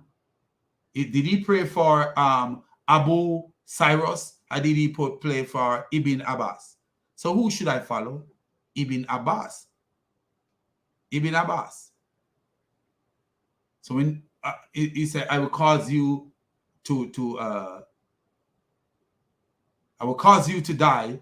When he said this is the reason the translators, many translators, including Safi Kaskas and people like Muhammad Assad, translate the Quran 3:55 to mean, I will cause you to die. Because they have the resources. They see where Ibn Abbas says mutawafiq mean cause you to die. Mutawafiq mean cause you to die. And when I asked the Muslim, was Issa's soul taken? He said no. So you see that he's lying. So all my friends, my people, man, may God bless you. A Crystal Rock, I like that name. Crystal Rock, Nova Red, I like the name Nova Red. It got some good names right there. I just want to say peace be to you, to my friend. Crystal Rock could be a man because it's just a name, but also Crystal Rock. could be a woman. I don't know. What's the gender? But peace be to you. Peace of Christ be to you. And I want to say peace out. I'm going to play with my little boy before I go to work, man. That's my gift from God Almighty, because as I say, man, sometimes God bring, I'm an old man, and God give me a son. Oh, I am a brother. So now I will refer to you as a brother, because Crystal Rock could be a brother. Yeah. You know, what I want to say, man, I want to say, God bless you. God bless you, all of you. God bless you, man. God bless you guys. You know, and what I want to say, man, you know, as I say, God give me a son at my age. You know, I leave you guys to guess what my age, my age is. But God give me a son at my age, and at first I was like, when my wife got pregnant, I was saying, man, how, son at this age, But then I realized why God did what He did. It's like, man, He brings some happiness and kind of make you become childlike again, and and humble in a lot of ways. Even though I'm a rough, in Jamaica they say I'm a roughneck chicken. You know what a roughneck chicken is? Have you ever seen a chicken ready to fight and they ruffle up their neck? That's what a roughneck chicken. When I'm out here on the battlefield, I'm ready to fight. When I say fight, I don't mean physically. I don't do that kind of stuff. I'm too grown for that stuff. When I say grown in Jesus. Jesus never do it, so I'm not. But I want to say peace out, man, and God blessing to you all, man. All praises to the triune God. Subscribe to the channel, and share the content, man. Let people come, and so we can reach more people. And I'd like to see some of you people, my friends, and my subscriber, start your own channel, man. I subscribe. I think I subscribed to Nova Red channel yesterday, and watch a couple of her things.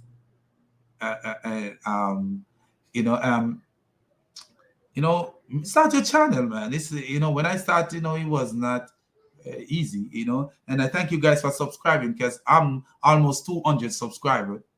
And I started this channel a long time ago, but I aborted it, and so I would say, to be real with you, putting videos here and like putting video on a constant basis, and that's it started maybe about I would say, what, 4 or 5 months ago. Yeah, 4 or 5 months ago. That's when I become serious about it. So in my mind, I said my channel is 4 months old, even though it's about 2, 3 months old. Who knows?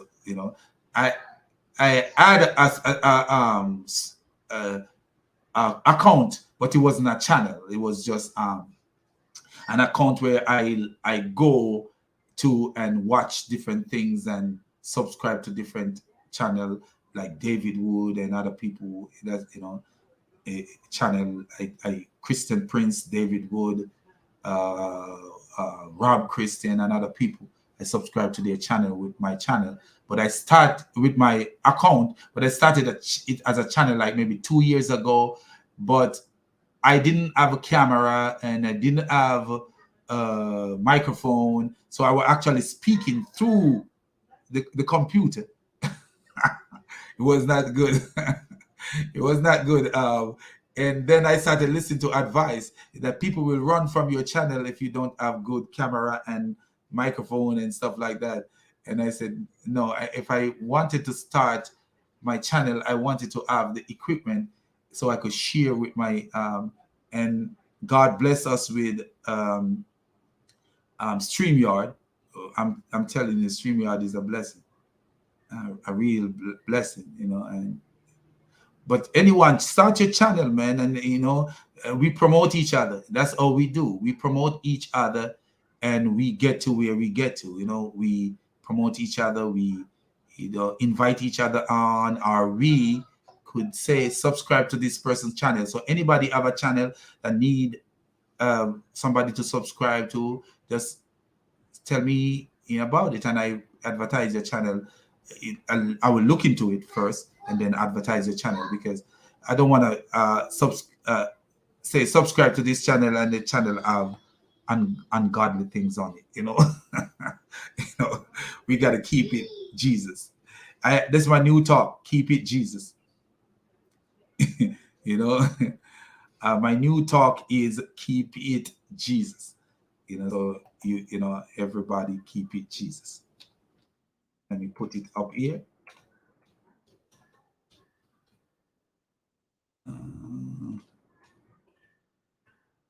So we need to keep it Jesus, because he deserve it, he deserve it all the time, man. Like, man, when I see what my life has become, man, compared to what my life is, even though, I don't know, I could be talking to you and I fall dead right now, but at least I came from nothing to something, homelessness to owning my own place to, being a nurse to, it's a blessing, man. Like, it's a blessing. I can't, like, for real. I tell anyone, if that's why I believe in Jesus, man. Not that's not the only reason, but I talked to Jesus when I was homeless, like literally, not like prior, like talk to him like I'm talking to you guys. Did I hear him talk back? No. But did I feel him impressing things on me and telling me that things gonna be all right? Yes. Through the Holy Spirit. Yes, I did. Like, oh my God. And like sometimes I would, as a grown man, I would cry because I could feel it so much. Like it was so overwhelming to feel the impression on me that I was gonna be cool. It was just like, wow. Like, his presence was with me, so it is with me, at that time, to the deluge, you could feel his presence overwhelmingly, like, wow, like literally, like it's on you. God bless you too, my brother. God bless you too. You feel like it's on you. Yeah, yeah. Like it's on you, like totally on you. Like, man, I remember I wanted to take a shower and I have nowhere to take a shower. And I used to pay when I before I was homeless, I used to pay to go to this rec center to go to the gym there, and I used to, after the gym, I used to take a shower. So I went into the rec center and I said to the guy, I'm no longer a member because I couldn't afford to pay because I'm in a situation. And he said, "What situation are you in, man?" And I said, I'm literally, my boy raging. He said, I said, "I'm literally homeless, sir. I just need a shower." And that man said, "Man, you could come here anytime and take a shower and you could continue to work out."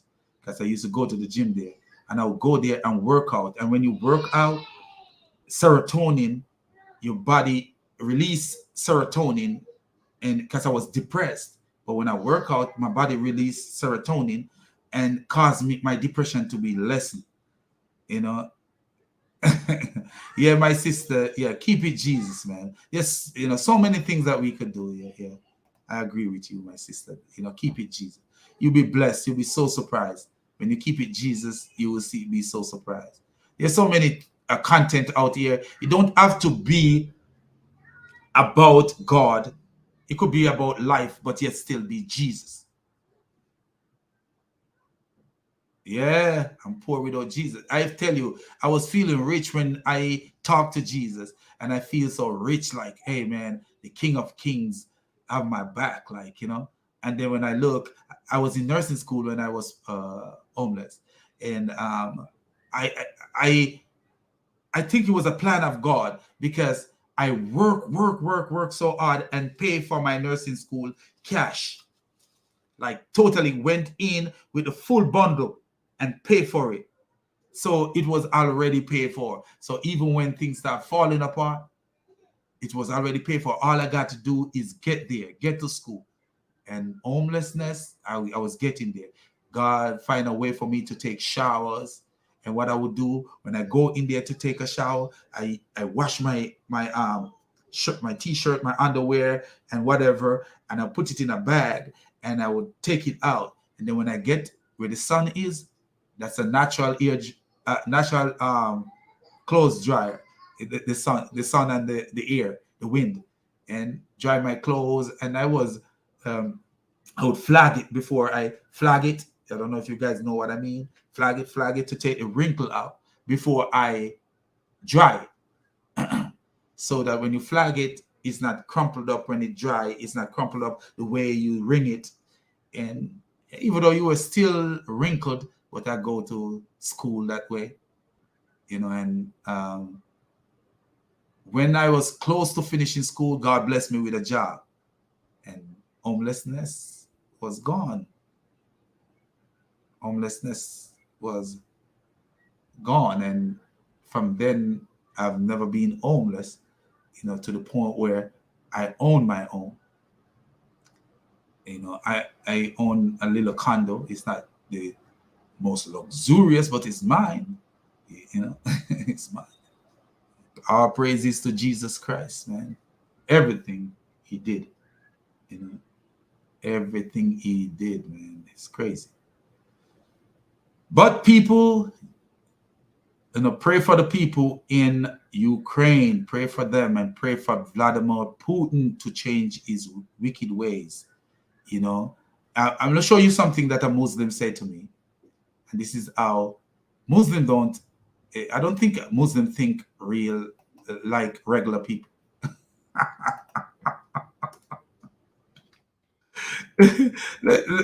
Look what a Muslim said to me. I don't think they really think like regular people, man. I just be real, man. So he watched my video and he criticized, and so this is what he said. If I can find it, because so many comments on my thread. Sometimes when I try to find stuff to get to where I want to get to, it is difficult. But let's see if we can find it. But you know what? What can we say? What can we say? All we can do is pray for these Muslims. We can't say that much. So this is what he says. His name is Asana Bathitata. He says to me, Muhammad is dead. Are you dead? He believes that when I'm being rough with Muslims on the channel, I hate Muslims. I don't hate no Muslim. I love Muslims. And a lot of times my roughness is for you to look into yourself. You can't play with evil. I don't play with deception. And so he says, Muhammad is dead. Are you dead? Because what he said to me is this. If I can find it, why he says something and I respond. Does the video tell you that Muhammad had good manners? So I show in the video of bad manners of Muhammad, and he said, he said, judge from my video, I don't have any manners. So I answer him, I said, does the video tell you that Muhammad had good manners? Did I beat and invoke curse on your lying brother? Because the guy was lying. The Muslim was lying. So he says, Muhammad is dead, are you? What does that have to do with the behavior of Muhammad, whether he is dead or not? Who is this Muslim following? Muhammad. He's following Muhammad. So I don't know why he is. What is his problem? He said, do you think saying anything about Muhammad will help you with God on the day of judgment? Why do I need help with God on the day of judgment? I don't know. Why do I need help with God? I need help now. I don't need help with God on the day of judgment. The day of judgment is over. It's either you do or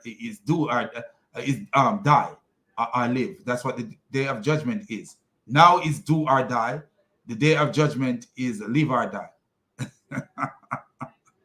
He said you need to stop deluding yourself and be more productive with what type of message you want people to embrace. Oh, wow. He should be there to, he should have been there to tell Muhammad that all that. Do you see how evil these Muslims are? Because to me, that is evil. You are following a man who rape his neighbors, capture them, rape them, sell them as slaves, allow his men to sleep with women, ejaculating them, and then sell them as slaves. And then you here pretending as if you're a good person. It's like you following Vladimir Putin and then pretending that you're a nice person. Do you see? This is what these guys are. Pretentious donkeys. You know? Pretentious donkeys. This guy is a pretentious donkey. He says you want people to embrace because gossip and slander is not aligned with the fruits of the spirit. So when I reveal Muhammad, he called that gossip and slander. Revealing the evil of Muhammad, that is Islam, that is trying to take away the souls of man, is gossip and slander. No. Is testing the spirit. The Bible says, test the spirit to see if they are from God. So by revealing the spirit, then people can test the spirit. This idiot have no sense. And then look at it. I have been telling you this for years now. I know this idiot for years now. And what I've been telling him, to stop lying. This guy will lie from off the top of his dome like he have no fear for no one at all. He lie on Jesus. He lie on even on his own Quran. He will lie. He don't have no fear for nothing at all. Your behavior is not pleasing to God, but perhaps that is not your goal. So he says, my behavior is not pleasing to God. Which God? Which God? That's what I'm saying. So look what I respond to the idiot. I say, you are a genius. You say Muhammad is not dead. Muhammad is dead. Are you? What that's supposed to mean to people with purpose and acumen? So what is that supposed to mean with people with a goal and wisdom? Abdul, please show me where a God tell you that they, including you, will not truly believe until they, including you, make me, Olga Yates, judge concerning over which they, including you, dispute among themselves. That's what the Quran say about Muhammad, that Muhammad is a judge. Muhammad is a judge over anything that the Muslim dispute. But yet still, look at the life of Muhammad. How can a person like that judge you rightfully if he lives such a dirty life? The rape and the robbery. You know, Muhammad is so evil that he captured a K-bar, allow his men to light a fire on the chest of a Jew so that the man would reveal where he hid his treasures. But look at this donkey following this man, but attacking me. Attacking me.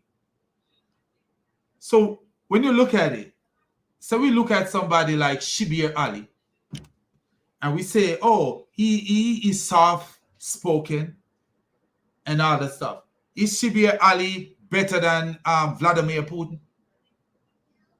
No, he's not. No, he's not. Vladimir Putin is killing many souls. Shibir Ali is helping Muhammad to kill many souls, even in the worst way, because Vladimir Putin can only destroy the body, but he cannot destroy the soul. Muhammad is leading, Shibir Ali is leading people down a pathway called Islam, where God will destroy their soul. Do you see how stupid this guy is? You know, he asked me, do you think that saying anything about Muhammad will help you with God on the day of judgment? This is my question to him. Do you believe that disregarding your Quran will help you with your genie God? You know, because he disregarded the Quran. He disregarded the Quran. He put in me on the same level as Muhammad. Muhammad is dead, and you are alive. What does dead Muhammad have anything to do with this?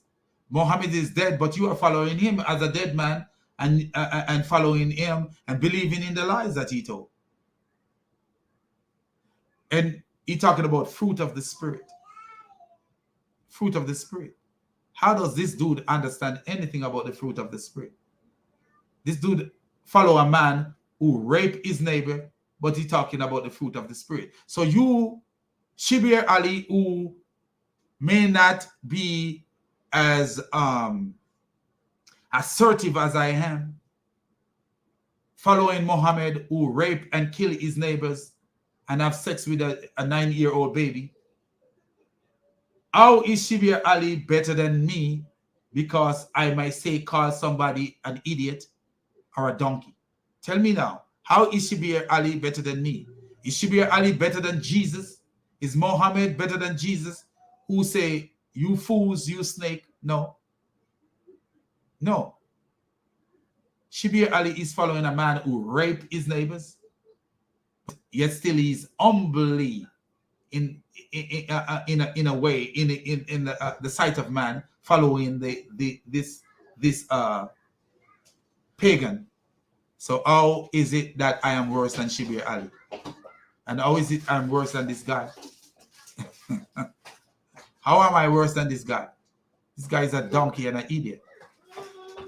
But he did the same thing to Adam Seeker. You know, Adam Seeker, we were all in one little circle. Adam Seeker, I, other people, I don't know if Adam Seeker remember me, but we were all in, we are even on the same show together, me and Adam Seeker before. And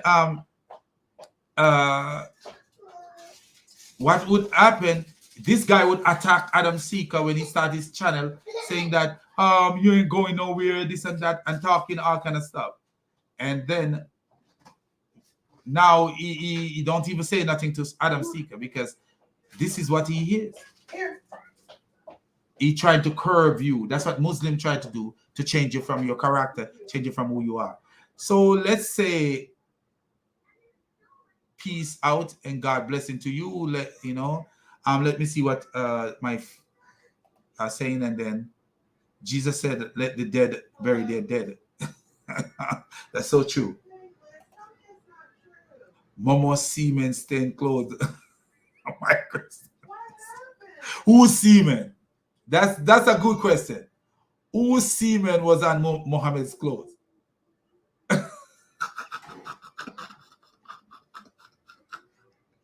That's true, bro. Muhammad was walking around with semen on his clothes. Whose semen was on his clothes? We have no clue whose semen was on Muhammad's clothes. The only thing we know that Aisha said he used to wash the semen of his clothes, and it still remains some of it when he go to the mosque. Shibir is a clown, the biggest clown. Shibir tried to teach Islam with evolution. Trying to teach Islam to match evolution. Shibir is a deceiver like is Allah. Yeah? Yeah. So I'm gonna say peace out. I'm gonna say peace out, man, and God bless you, man. Let's keep it Jesus. God bless you all.